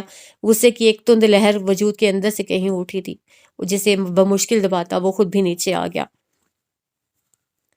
آمنہ بیگم نے اسے کسی ہوٹل میں ٹھہرنے کی ہرگز اجازت نہ دی۔ خود اسد خان اور سبیہا نے بھی اسے پیار بھری ڈانٹ ڈپٹ سے روک لیا تھا۔ اس کی موجودگی روشانہ کے لیے کسی آزمائش سے کم نہ تھی۔ باپ کی وجہ سے اسے بھی اسی ٹیبل پر رات کا کھانا کھانا پڑا، ساتھ ساتھ دادی کی لان تان الگ سننا پڑی۔ وہ اسے سخت سست، نافرمان، گستاخ اور بد تہذیب گردان رہی تھیں۔ یہی طریقے رہے تو بس کر لی تم نے گھرداری اور سنبھال لیا شوہر اور بچوں کو۔ ارے بی بی، ایک ایسی تعلیم ہے جو گھر آئے مہمانوں کی عزت اور احترام کرنا نہ سکھائے، بڑوں سے خود سری اور نافرمانی کرنا سکھائے۔ وہ بھری بیٹھی تھیں، شام سے رات ہونے کو آئی تھی، تب کہیں جا کر روشانہ بی بی کی صورت نظر آئی تھی، وہ بھی اکھڑی اکھڑی۔ طلال کے سامنے جس طرح سے وہ اسے ڈانٹ رہی تھیں، وہ اور امی بھی ان کی ہمنوا تھیں۔ وہ سبکی محسوس کر کے رہ گئی، آنکھوں میں مرچیں سی بھرنے لگیں۔ میرا خیال ہے آج کے لیے اتنا کافی ہے خالہ جان، طلال لب دبائے مسکراہٹ روکتے ہوئے بولا تھا، گویا اس پر احسان کر رہا ہو۔ پلوشا نے سر جھکا کر ہنسی چھپائی تھی۔ اے میاں، تمہیں نہیں پتا، ایسی پڑھائی کو میں کہوں آگ میں جھونکو لو، دیکھو ذرا تم شام سے آئے بیٹھے ہو اور اس نے اپنے سسرال والوں کی خیر خیریت تک نہیں پوچھی آ کر تم سے، اور ادھر وہ سب اسی کی محبت میں مرے جا رہے ہیں۔ لالی کے شوہر مصطفیٰ کے تایا ہاسپٹل میں پڑے ہیں مگر اس نے جو خیریت پوچھی ہو، یہ طریقے ہوتے ہیں خاندانی لڑکیوں کے؟ بہت بری بات ہے یہ تو روشی بیٹا۔ پاپا نے اسے تادیبی نظروں سے دیکھا۔ اماں کی باتیں 100% سچ تھیں۔ انہوں نے روشانہ کو فہمائشی نظروں سے دیکھا جو پہلے ہی گھائل بیٹھی تھی۔ میری طبیعت کچھ ٹھیک نہیں تھی پاپا، اور پھر آپ سب لوگ تو ہیں نا ان کے آگے پیچھے پھرنے والے۔ نہ چاہتے ہوئے بھی وہ تڑک گئی اور کرسی دھکیل کر کھڑی ہو گئی۔ روشانہ، یہ کیا بدتمیزی ہے؟ پاپا لہجہ بھر کو ساکت ہوئے، پھر جھٹکے سے خود بھی کرسی سے اٹھے، مگر وہ ٹھہری ہی نہیں، پردہ اٹھا کر ڈرائنگ روم سے نکل گئی۔ اور اٹھاؤ اس کے ناز نخرے اور چڑھاؤ اسے سر پر۔ آمنہ بیگم کا پارا تو نقطۂ اشتعال تک پہنچ چکا تھا۔ سبیہا بیگم اس کے اس رویے پر ندامت محسوس کر کے وہاں سے اٹھ گئیں۔ ٹیبل پر یکلخت کھچاؤ کی فضا طاری ہو گئی۔ پاپا دوبارہ کرسی پر بیٹھ گئے۔ ان کے چہرے کی سرخی سے ظاہر تھا کہ وہ غصہ دبا رہے تھے۔ اب کیسی طبیعت ہے مصطفیٰ کے تایا کی؟ ڈاکٹرز کیا کہتے ہیں؟ چند اعصاب شکن لمحات گزرنے کے بعد وہ ایک گہری سانس بھرتے ہوئے طلال سے مخاطب ہوئے اور پلیٹ دور کھسکا کر پانی کا گلاس اٹھا لیا۔ میں اسی سلسلے میں اسلام آباد آیا ہوں۔ سیمینار کے ساتھ کچھ دوسرے ڈاکٹرز سے مشورہ بھی کرنا تھا۔ ڈاکٹر بخاری تو خاصی پر امید ہے۔ تیفی نے مجھے رپورٹس بھجوائی ہیں مگر مسئلہ خود آقا جان کا ہے۔ وہ آپریشن کرانے کے حق میں نہیں ہیں، جبکہ بائی پاس آپریشن اب ان کے لیے ناگزیر ہے۔ ان کے دل کی 3 نالیاں بلاک ہیں۔ ہائے نوج، تو پھر وہ مان کیوں نہیں لیتے؟ آمنہ بیگم کو حیرت کے ساتھ تشویش ہونے لگی۔ بس وہ کچھ ضدی سے آدمی ہیں، کہتے ہیں موت کا وقت مقرر ہے، آنی ہوگی تو آپریشن کے بعد بھی آ جائے گی، اور زندگی ہوگی تو یوں بھی جی لوں گا۔ پلوشا وہاں سے اٹھ کر روشانہ کے کمرے کی طرف آئی۔ اسے شدید حیرت ہو رہی تھی کہ یکایک روشانہ کو کیا ہوا ہے۔ کہاں تو طلال کے ذکر پر اس کے خوشنما چہرے پر گلال بکھر جاتے تھے، کتاب ہاتھ میں ہوتی تو وہ اسی کے تصور میں گم رہتی، اور اب کہاں وہ کل سے آیا تھا تو وہ اس کی صورت سے بیزار دکھائی دے رہی تھی۔ اسے دکھ اور حیرت اس پر بھی تھی کہ وہ ایسی خود سر اور بد اخلاق تو نہ تھی کہ یوں منہ کو آتی، دادی کی ڈانٹ ڈپٹ پر ہمیشہ ہنس دیا کرتی یا پھر سنی انسنی کرتی ادھر ادھر ہو جایا کرتی تھی۔ غصے کا یہ دھواں تو یقیناً دل میں لگی کسی آگ کا تھا۔ آقا جان کو بالآخر آپریشن کے لیے راضی کر لیا گیا تھا۔ اسلام آباد میں ڈاکٹر بخاری کے ہاسپٹل میں منتقل کیا جانا تھا، جہاں 2 روز بعد ان کو آپریشن ہونا تھا۔ ڈاکٹر بخاری طلال کے سینئر ڈاکٹر اور ایک طرح سے استاد رہے تھے۔ طلال ان کی بے حد عزت کرتا تھا، اور طلال کے کہنے پر ہی مصطفیٰ خان نے ڈاکٹر بخاری سے رابطہ کیا تھا۔ وہ نہ صرف ایک ذمہ دار اور ذہین ہارٹ سرجن تھے، بلکہ اس پروفیشن کو انہوں نے دولت کمانے کا ذریعہ نہیں بنایا تھا، بلکہ حب الوطنی اور انسانی ہمدردی کے جذبے کے تحت اپنائے ہوئے تھے۔ ان کا ذاتی ہاسپٹل گو کہ بہت بڑا اور اعلیٰ پائے کا تھا، مگر وہاں غریب مریضوں کے لیے بھی گنجائش رکھی جاتی تھی۔ ہر محب وطن شہری کی طرح ان کا بھی کہنا تھا کہ پاکستانی عوام کینسر، بائی پاس یا دوسری بیماریوں کے علاج کے لیے بیرون ملک جانے کے بجائے اپنے ہی وطن کے ہسپتالوں کی طرف رجوع کریں۔ جتنا پیسہ بیرون ملک علاج پر خرچ ہوتا ہے، اس سے آدھا اپنے وطن میں خرچ کر کے علاج کی بہترین سہولیات حاصل کی جا سکتی ہیں۔ اور رہا زندگی دینے کا سوال، تو اموات تو گوروں کی بھی ہوتی ہیں۔ ان کے بڑے بڑے شاندار ہسپتالوں میں بھی مریض اذیتیں سہ سہ کر مر جاتے ہیں، اور زندہ رہنے والے ناکافی سہولیات والے ہسپتالوں میں بھی زندگی پا جاتے ہیں۔ محض بڑے بڑے ہسپتالوں میں پیسہ پھینکنے سے زندگی نہیں ملتی، اور محض جھوٹی تسلی اور بہلاوے کے لیے اپنے وطن کا پیسہ ضائع کرنا اور ان غیر مسلم گوروں کو دے آنا سراسر نادانی ہے۔ جب تک ذہنیت نہیں بدلے گی، یہاں کا ماحول اور نظام نہیں بدلے گا۔ ڈاکٹر بخاری بے حد تعصب سے یہی کہہ رہے تھے۔ وہ طلال کے ہمراہ سیمینار سے فارغ ہو کر ہوٹل کے پارکنگ ایریا میں دھیرے دھیرے چہل قدمی کر رہے تھے۔ ہاں سر، مگر ذہنیت بدلنے کے لیے میڈیا کا متحرک ہونا ضروری ہے، جبکہ ہمارا الیکٹرانک میڈیا خود دوسرے چینلز اور مغربی کلچر کو فروغ دے رہا ہے۔ یہی تو غم ہے کہ ہم اتنے پاورفل میڈیا کو اپنے مفاد، اپنے ملک کی بقا کے لیے استعمال نہیں کر سکے۔ شاید یہ بھی غلامانہ ذہنیت کے باعث ہی ہو رہا ہے۔ طلال ہنس دیا۔ تو سر، بات تو پھر وہیں جا کر ٹھہری ہے، یعنی ذہنیت پر۔ اب لوگوں کو پکڑ پکڑ کر تو واعظ اور نصیحتیں نہیں کی جا سکتی نا۔ اور پھر آج کے سیمینار میں ہی دیکھ لیجئے، 4 گورے سرجنوں کو بلا کر ان کی تکریم اور توقیر کس طرح کی جا رہی ہے، ان کی شان میں قصیدہ گوئی اس طرح کی جا رہی ہے، گویا مسلمان آج جو کچھ ہے محض انہی کی وجہ سے ہیں۔ طب اور سائنس ان گوروں نے ہی ہم تک پہنچائی ہے۔ وہ دونوں پارکنگ ایریا کے کنارے بنے سیمنٹ کے صاف ستھرے ایک بینچ پر بیٹھ گئے۔ ڈاکٹر بخاری اپنی کنپٹیوں پر جمے سفید بالوں پر ہلکی ہلکی انگلیاں پھرتے ہوئے تعصب سے اس کی بات کی تائید میں سر ہلاتے ہوئے بولے، یہی تو المیہ ہے کہ آج ہم شاید کچھ نہیں ہیں، اس لیے کہ ہم اپنے اسلاف کے کارناموں کو بھلا چکے ہیں۔ روسو، نیوٹن، کیمل اور باقی سب یاد ہیں، مگر یہ بھول گئے ہیں کہ قانون حکمت اور رموز فطرت کے متلاشیوں میں ہم مشرقیوں کا ہی کام سب سے آگے تھا۔ خالد بن ولید، جابر بن حیان، زکریا الرازی، ابن سینا، خوارزمی، ابن اللیث، ابو محمد خدجندی، ابو بکر محمد بن الحسن، عمر خیام البیرونی، سفیر الدین توسی، ابو علی حسن علی، محمد بن جابر سیتانی، اور کتنے بہت سے ایسے لوگ جنہوں نے سائنس کی بنیاد ڈالی۔ تم نے تاریخ پڑھی ہے کبھی؟ ڈاکٹر بخاری اپنی بات کے درمیان رک کر سر اٹھا کر اسے پوچھنے لگے۔ اس نے آہستگی سے سر نفی میں ہلا دیا۔ ہاں، بھلا سائنس کا اسٹوڈنٹ تاریخ کہاں پڑھتا ہے؟ وہ ہلکے سے مسکرائے۔ مگر اسلامی تاریخ کا مطالعہ ہر شعبے کے آدمی کو کرتے رہنا چاہیے۔ اس سے نہ صرف مطالعہ وسیع ہوتا ہے، بلکہ ہمیں اپنے اسلاف کے کارناموں کے بارے میں علم حاصل ہوتا ہے، جو ہمارے لیے باعث فخر ہے۔ اب دیکھ لو، یہاں بھی تاریخ کے حوالے کی ضرورت ہے۔ امویوں کے دور خلافت میں حصول علم، خصوصاً سائنسی علوم کا جو شوق پیدا ہوا وہ بڑھتا رہا، اور عباسیوں کے دور میں علم و فن کا یہ چراغ اتنا روشن ہوا کہ اس کی روشنی سے سارا عالم جگمگانے لگا۔ خود کتنے غیر ملکی عربوں کے ان کارناموں کو سراہنے پر مجبور تھے۔ بری فالٹ اپنی کتاب میں لکھتا ہے کہ ہماری سائنس عربوں کی مرہون منت اس لیے نہیں ہے کہ انہوں نے انقلاب آفرین نظریات پیش کیے، بلکہ سائنس اور عربی ثقافت کے احسانات اس سے کہیں زیادہ ہیں۔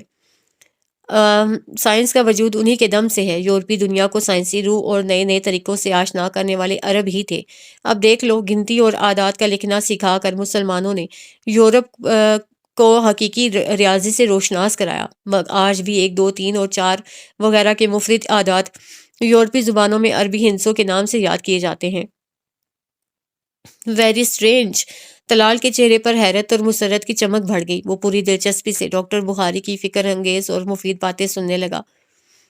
ہاں، آج بھی تم دیکھو، ہندسوں کے سلسلے کو الخوارزمی کے نام پر یورپی زبانوں میں الگورتھم کہا جاتا ہے۔ برخوردار کون سا علم ہے جس پر مسلمانوں کے گہرے نقوش موجود نہیں ہیں؟ ستاروں کو ہی دیکھ لو، درجنوں ایسے ہیں جو مسلمانوں کے ہی دیے ہوئے نام سے آج بھی پہچانے جاتے ہیں۔ انہوں نے فخریہ انداز میں طلال کو دیکھا۔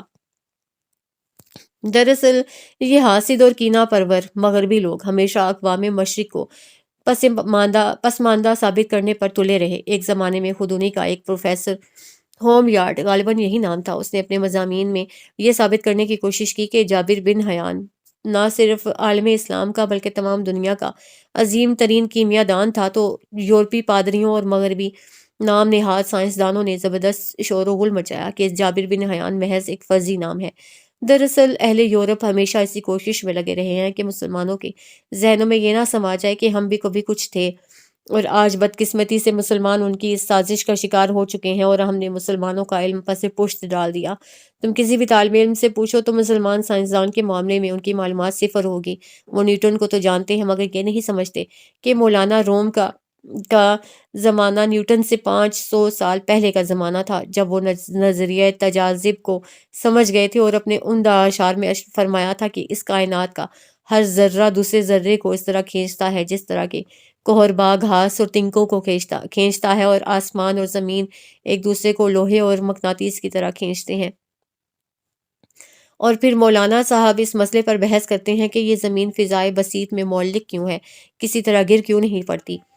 اتنے احسن طریقے اور عمدگی سے انہوں نے اس مسئلے کی توجیہ عالمگیر تجاذب کی بنیاد پر کی ہے کہ وہ جدید زمانے کے سائنسدانوں کے لیے بھی قابل رشک ہے۔ یہ پڑھنے کے بعد کون کہہ سکتا ہے کہ نیوٹن ہی وہ پہلا شخص ہے جس نے نظریہ تجاذب دنیا کے سامنے پیش کیا؟ وہ سر کو خفیف سی جنبش دے کر طلال کے کندھے پر ہاتھ رکھتے ہوئے مسکرائے۔ میں شاید تمہیں بور کر رہا ہوں ینگ مین۔ ہرگز نہیں سر، طلال نے پرزور انداز میں سر نفی میں ہلایا اور بڑی عقیدت مندانہ نظروں سے انہیں دیکھتے ہوئے بولا، میں تو حیران ہوں کہ میں تو آپ کو محض ایک منجھا ہوا سرجن سمجھتا آ رہا تھا۔ آپ تو بہترین اسلام دوست ہیں، اور صرف سائنس سے ہی نہیں، تاریخ سے بھی آپ کی واقفیت قابل تحسین ہے۔ اس کے لہجے میں حقیقی تعریف تھی۔ سرجن بخاری اس تعریف پر بچوں کی طرح شرما گئے اور سر نفی میں ہلانے لگے۔ نہیں نہیں ینگ مین، میں یہ باتیں اپنی دھاک بٹھانے کو نہیں کر رہا تھا، وہ تو بس یوں ہی آج دل بھر آیا۔ تم جیسے خالص اچھی سوچ رکھنے والے اور محب وطن نوجوان کو دیکھ کر یہ لاوا بہہ نکلا۔ پھر چشمہ اتار کر اسے رومال سے پہنچتے ہوئے بولے، مصطفیٰ سے بات ہوئی تمہاری؟ ہاں صبح ہوئی ہے، اب تک تو اسے پہنچ جانا چاہیے تھا۔ اس نے رسٹ واچ پر نگاہ ڈالی۔ تم ایسا کرو، میرا یہ کارڈ رکھ لو، اس میں میرا موبائل نمبر بھی ہے، وہ اسلام آباد پہنچ جائے تو مجھ سے رابطہ کر لینا۔ دراصل مجھے اس وقت بہت ضروری میٹنگ میں جانا ہے۔ یہ کہتے ہوئے ڈاکٹر بخاری بینچ سے اٹھ گئے، طلال بھی ساتھ ہی اٹھ گیا۔ اوکے ینگ مین، پھر ملاقات ہوگی، تم سے باتیں کر کے جی خوش ہو جاتا ہے۔ بہت کم لوگ رہ گئے ہیں اس پیشے کو جذبہ ہمدردی سے اپنانے والے۔ وہ اس کا کندھا تھپک کر پارک کی ہوئی اپنی گاڑی کی طرف بڑھ گئے۔ طلال ان کے ساتھ گاڑی تک آیا اور جب تک ان کی گاڑی پارکنگ ایریا سے نکل نہ گئی وہ کھڑا رہا۔ اس کی جیب میں رکھے موبائل کی بپ ہونے لگی تو وہ چونکا۔ CLI پر نمبر اسد خان کے گھر کا تھا۔ ہیلو، دوسری طرف سے روشانہ کی مترنم آواز ابھری، ہیلو زہ نصیب۔ بے ساختہ ایک سانس اس کے لبوں سے آزاد ہو گئی۔ فرمائیے، آپ نے مجھے بتایا تک نہیں کہ تیفی بھائی کے آقا جان ہاسپٹلائز ہیں۔ اس کا لہجہ شاکی تھا۔ وہ ایک پل اپنے ہی موبائل کو گھور کر رہ گیا، یعنی یہ بھی قصور اسی کے کھاتے میں ڈالا جا رہا تھا۔ آپ نے پوچھنے کی کب زحمت کی گوارا کی؟ تو مجھے کیا غیب سے خبر آتی کہ وہ بیمار ہیں؟ تو مجھے بھی غیب سے یہ ندا نہیں آئی کہ تم میں خبر نہیں ہے، اور اس بے خبری کا عطاب بھی مجھ پر ہی آئے گا۔ اس سے ٹھنڈی سانس بھری۔ ایسے کون سے عطاب نازل ہو چکے ہیں اس سے پہلے بھلا؟ وہ اس کے چپتے لہجے اور جملے پر برا مان گئی۔ اس نے اپنی بے ساختہ مسکراہٹ روکی تھی۔ کیا یہ عطاب کم ہے فی الحال جس کا میں شکار ہوں؟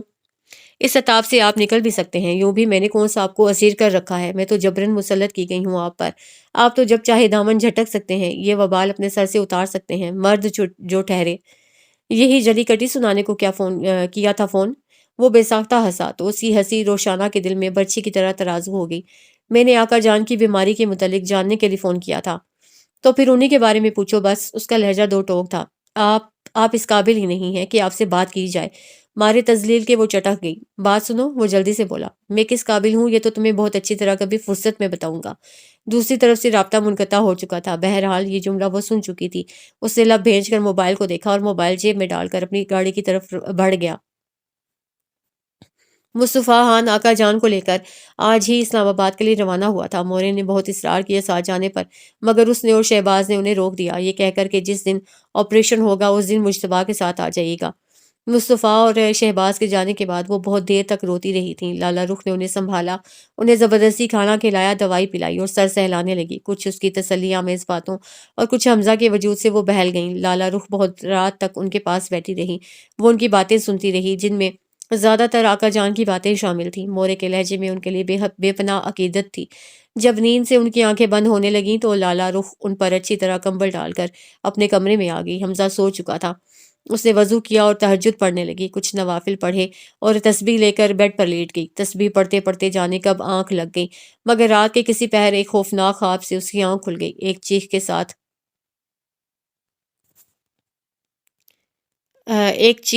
کے ساتھ اٹھ کر بیٹھ گئی اور ایک وحشت کے عالم میں بیڈ ٹولا جو دور تک خالی تھا بلکہ پورا کمرہ بھائیں بھائیں کر رہا تھا۔ اف! اس نے تکیے پر سر رکھ کر آنکھیں زور سے میچ لیں۔ کس قدر ہیبت ناک خواب تھا! اس کا سانس تیزی سے چل رہا تھا، دماغ میں سنسناہٹ ہو رہی تھی۔ وہ پلکیں جھپکے بغیر چھت کو تکنے لگی۔ یہ کیسا خواب تھا؟ اس قدر ڈراؤنا، اتنا وحشت ناک! زندگی میں کسی ڈراؤنی صورت اس نے کبھی نہ دیکھی تھی۔ کوئی بلا تھی یا وہ آنکھیں بند کر کے خواب کا آ، تص- آ، تصور کرنے لگی۔ دور تک ایک گھنا جنگل تھا جس کی گہری تاریکی میں وہ بھاگ رہی تھی۔ حمزہ بھی اس کے ساتھ تھا جو بار بار گر رہا تھا، جسے وہ کبھی سنبھال لیتی، کبھی اس کے ساتھ خود بھی جھاڑیوں پر گر جاتی۔ حمزہ رو رہا تھا اور ایک ہی گردان کر رہا تھا، پاپا کے پاس جانا ہے، پاپا کے پاس جانا ہے۔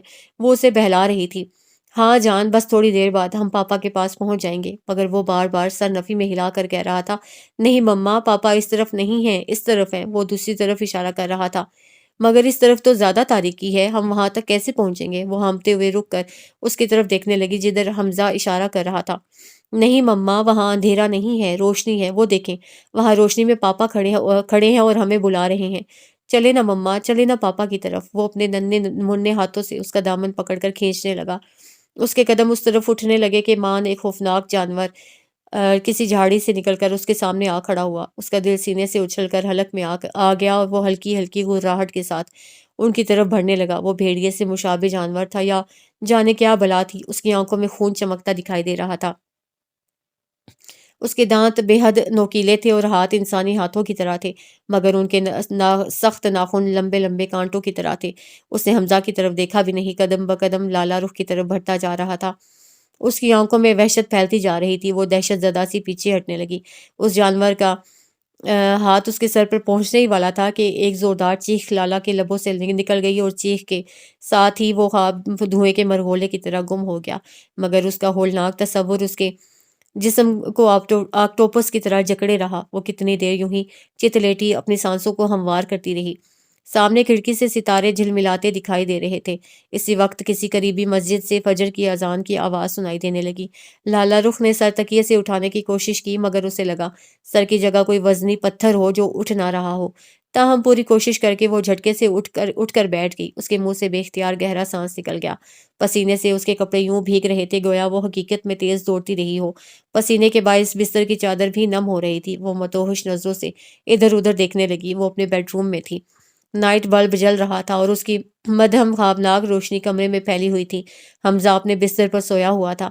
اس کا ذہن آہستہ آہستہ بیدار ہونے لگا۔ پھر وہ پوری توجہ سے اذان سننے لگی۔ اذان ختم ہوئی تو لالا نے وضو کیا، فجر کی نماز پڑھی۔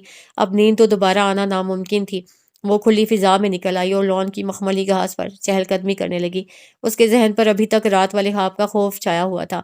اس نے سوچا وہ صدقہ دے دے گی۔ امی ہمیشہ کہا کرتی تھیں، برا خواب دیکھو تو تعوذ پڑھ کر کروٹ بدل لیا کرو اور استطاعت ہو تو صدقہ دے دینا بہتر ہوتا ہے، آنے والی مصیبت اور بلا ٹل جاتی ہے اور برے خواب کی شر سے پناہ مانگ لینی چاہیے۔ اس نے کرسی پر بیٹھ کر دعا مانگی اور مختلف قرآنی آیات کا ورد کرتی رہی۔ سورج طلوع ہوتے ہی ہر شے کو روشنی نے اپنے لپیٹ میں لے لیا تھا۔ اس نے ایک گہری سانس کھینچی اور اٹھ کر اندر چلی آئی۔ جنت بی بی اور زینت ناشتہ تیار کر رہی تھیں، وہ بھی ان کی مدد کرنے لگی۔ رات میں نے تمہیں ناحق پریشان کیا، میرے ساتھ تم بھی جاگتی رہیں، ناشتے کے دوران مورے لالا رخ سے کہہ رہی تھیں۔ لالا رخ کی آنکھوں کے زہری کناروں پر جمی سرخی نے انہیں شاید شرمندہ کر دیا تھا۔ کیسی بات کر رہی ہیں مورے؟ پریشانی والی بھلا کیا بات تھی؟ کیا ماں بیٹی دیر تک جاگ کر باتیں نہیں کر سکتی؟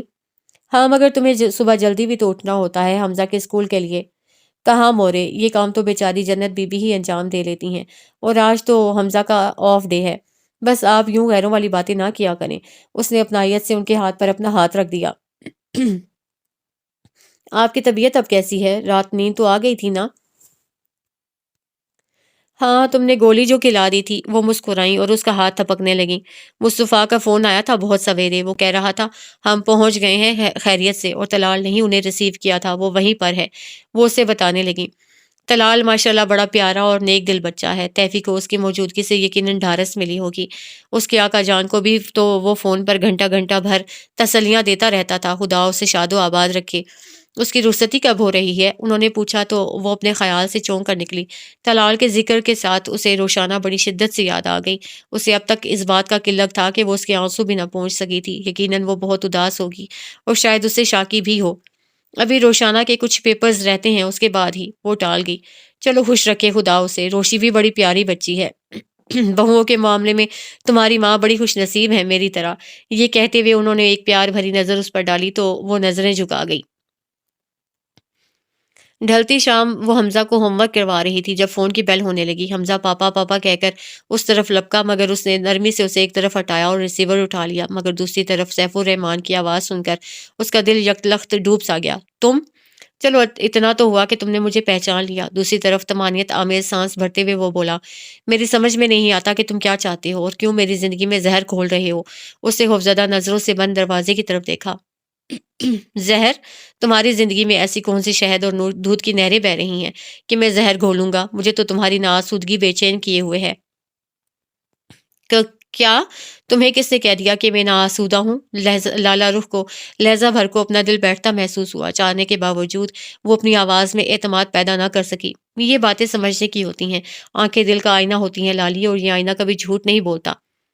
وہ چیخ کر اس کی بات کو جھٹلانا چاہتی تھی مگر چپ سی رہ گئی، پھر ایک گہری سانس کھینچ کر بولی، تمہیں غلط فہمی ہوئی ہے، میں تم سے ملنا چاہتا ہوں لالہ رخ، آج ہی، بلکہ اسی وقت۔ وہ اس کی بات سنی انسنی کرتے ہوئے عجیب آنچ دیتے لہجے میں بولا، ہوش میں ہو تم؟ وہ گھٹے گھٹے انداز میں چیخی، بالکل ہوش میں ہوں، بلکہ ابھی تو ہوش میں آیا ہوں۔ اور بات سنو، میں مصطفیٰ خان کی حویلی سے 1 کلومیٹر دور ہوں، ایک مقامی پارک سے بات کر رہا ہوں، تم اسی وقت وہاں آ جاؤ۔ لالہ رخ کو لگا وہ چکرا کر گر جائے گی۔ اس نے جلدی سے بیڈ گراؤنڈ پر ہاتھ رکھ کر خود کو سنبھالا دیا تھا، مگر اس کے اعصاب بری طرح منتشر ہو گئے تھے۔ ہیلو، تم سن رہی ہو نا میری بات؟ Hello lolly. وہ ماؤتھ پیس پر انگلیاں بجانے لگا، پھر اس کی سانسوں کی آواز سے اس کی موجودگی محسوس کرتے ہوئے بولا، اگر تم نہیں آتی تو میں خود تمہارے پاس آ جاتا ہوں۔ جب تک تم مجھ سے بات نہیں کرو گی، ملو گی نہیں، میں مردان سے واپس نہیں جاؤں گا۔ کیوں؟ مگر کیوں ملنا چاہتے ہو مجھ سے؟ وہ گھٹے گھٹے لہجے میں بولی جیسے ابھی رو دے گی۔ اس کی آواز ڈوبتے تارے کی مانند لرز کر رہ گئی۔ میں بھلا کیسے اور کیوں کر تم سے مل سکتی ہوں؟ تمہارا اور میرا تعلق کیا ہے اب؟ جو تعلق تھا وہ تم ختم کر چکے ہو۔ وہ اسی لرزتے ڈوبتے لہجے میں بولی، رشتے نئے سرے سے استوار بھی تو ہو سکتے ہیں۔ میں ایک شادی شدہ عورت ہوں سیف الرحمان، وہ اذیت کے عالم میں بلبلائی، مگر گھبرا کر اپنی آواز کو قابو میں رکھتے ہوئے دبے لہجے میں بولی، اس گھر میں میری ایک عزت ہے، خدا کے لیے اسے یوں رسوا کرنے کی کوشش مت کرو۔ میرے غموں اور پریشانیوں میں تمہاری آمد سوائے اضافہ کرنے کے کچھ نہیں کر سکتی۔ اس کی آواز بھیگ گئی، مگر ادھر اس کی بس ایک ہی رٹ تھی، تم وہاں پارک میں پہنچو، میں تمہارا انتظار کر رہا ہوں، اور دیکھو اس وقت عالم دیوانگی میں ہوں، اگر تم نہیں آئی تو میں خود تمہارے پاس آ جاؤں گا۔ یہ کہتے ہوئے اس نے لائن ڈسکنیکٹ کر دی۔ لالہ رخ چیختی رہ گئی، اسے پکارتی رہ گئی، پھر احساس شکست سے بیڈ کے کنارے ڈھہ سی گئی۔ حویلی سے باہر نکلنا اس کے لیے کوئی مشکل نہ تھا، مگر سیف الرحمان سے قریبی پارک میں ملنے جانا اس کے لیے کسی عذاب سے کم نہ تھا۔ ایسا سوچ کر ہی اسے اپنے بدن میں چونٹیاں سی رینگتی محسوس ہونے لگیں۔ اسے خالی خالی نظریں حمزہ کی جانب اٹھائیں جو مایوس سائے کونے میں جا کر بیٹھ گیا تھا، شاید وہ مصطفیٰ خان کے فون کا منتظر تھا۔ اچانک اس کی نظر وال کلاک پر پڑی تو اس کا دل بیٹھنے لگا، اسے اس کی وارننگ یاد آ گئی، اور اس سے پہلے کہ وہ یہاں پہنچ جائے اسے ہی جانا تھا۔ اس کے ٹھٹرے اعصاب میں شعلہ سا بھڑک اٹھا، وہ اپنے ٹمٹماتے چہرے پر ہاتھ پھیر کر جلدی سے اٹھی، چادر نکال کر اوڑھی اور حمزہ کا ہاتھ پکڑ کر باہر کی طرف دوڑ گئی۔ مورے باغیچے میں بیٹھی قرآن شریف پڑھ رہی تھی، اس نے ان سے قریبی پارک جانے کی اجازت لی کہ حمزہ بہت ضد کر رہا ہے باہر جانے کی۔ وہ اسے نزدیکی پارک میں یوں ہی گھما پھرا کر لاتی ہے اور ان کی طرف کا جواب سنے بنا سرعت سے حویلی کے داخلی دروازے کی طرف دوڑ گئی۔ اس کے دل میں ایک قیامت برپا تھی، سیف الرحمان کا مردان پہنچ جانا، اور حویلی کے قریب ہی اس کی موجودگی اس کے حواسوں پر بم کی طرح بلاسٹ ہوئی تھی۔ اس نے سوچا آج وہ صاف لفظوں میں اسے بتا دے گی کہ وہ اس سے کسی طور تعلق نہیں رکھنا چاہتی، بلکہ اس کی صورت تک دیکھنے کی روادار نہیں۔ وہ اپنی زندگی میں ناآسودہ ہے، تب بھی اس کی مدد اور تعاون کی خواہش مند نہیں ہے۔ وہ اسی زندگی سے سمجھوتا کر لے گی، مگر عزت پر حرف نہ آنے دے گی۔ وہ سوچوں کے انتشار میں ڈوبی پارک تک پہنچی تو اس کا تنفس یوں تیز تھا جیسے 1 کلومیٹر کا فاصلہ نہیں بلکہ میلوں کا فاصلہ طے کر کے وہاں پہنچی ہو۔ اس کے سرخ سرخ چہرے پر پسینہ شبنم کی طرح دمک رہا تھا۔ اس نے پارک پر ایک طائرانہ نظر ڈالی۔ دور دور اکا دکا لوگ دکھائی دے رہے تھے، کہیں کہیں بچے بھی کھیلتے نظر آ رہے تھے۔ اس نے حمزہ کے ہاتھ پر گرفت مضبوط کر لی۔ مان اس کا دل سینے میں پھیلا سکڑا اور خون رگوں میں پوری روانی سے دوڑنے لگا۔ وہ کسی گوشے سے نکلا تھا اور قدم اٹھاتا پارک کے داخلی حصے کی طرف آ رہا تھا۔ اس نے بھی لالہ رخ کو دیکھ لیا تھا۔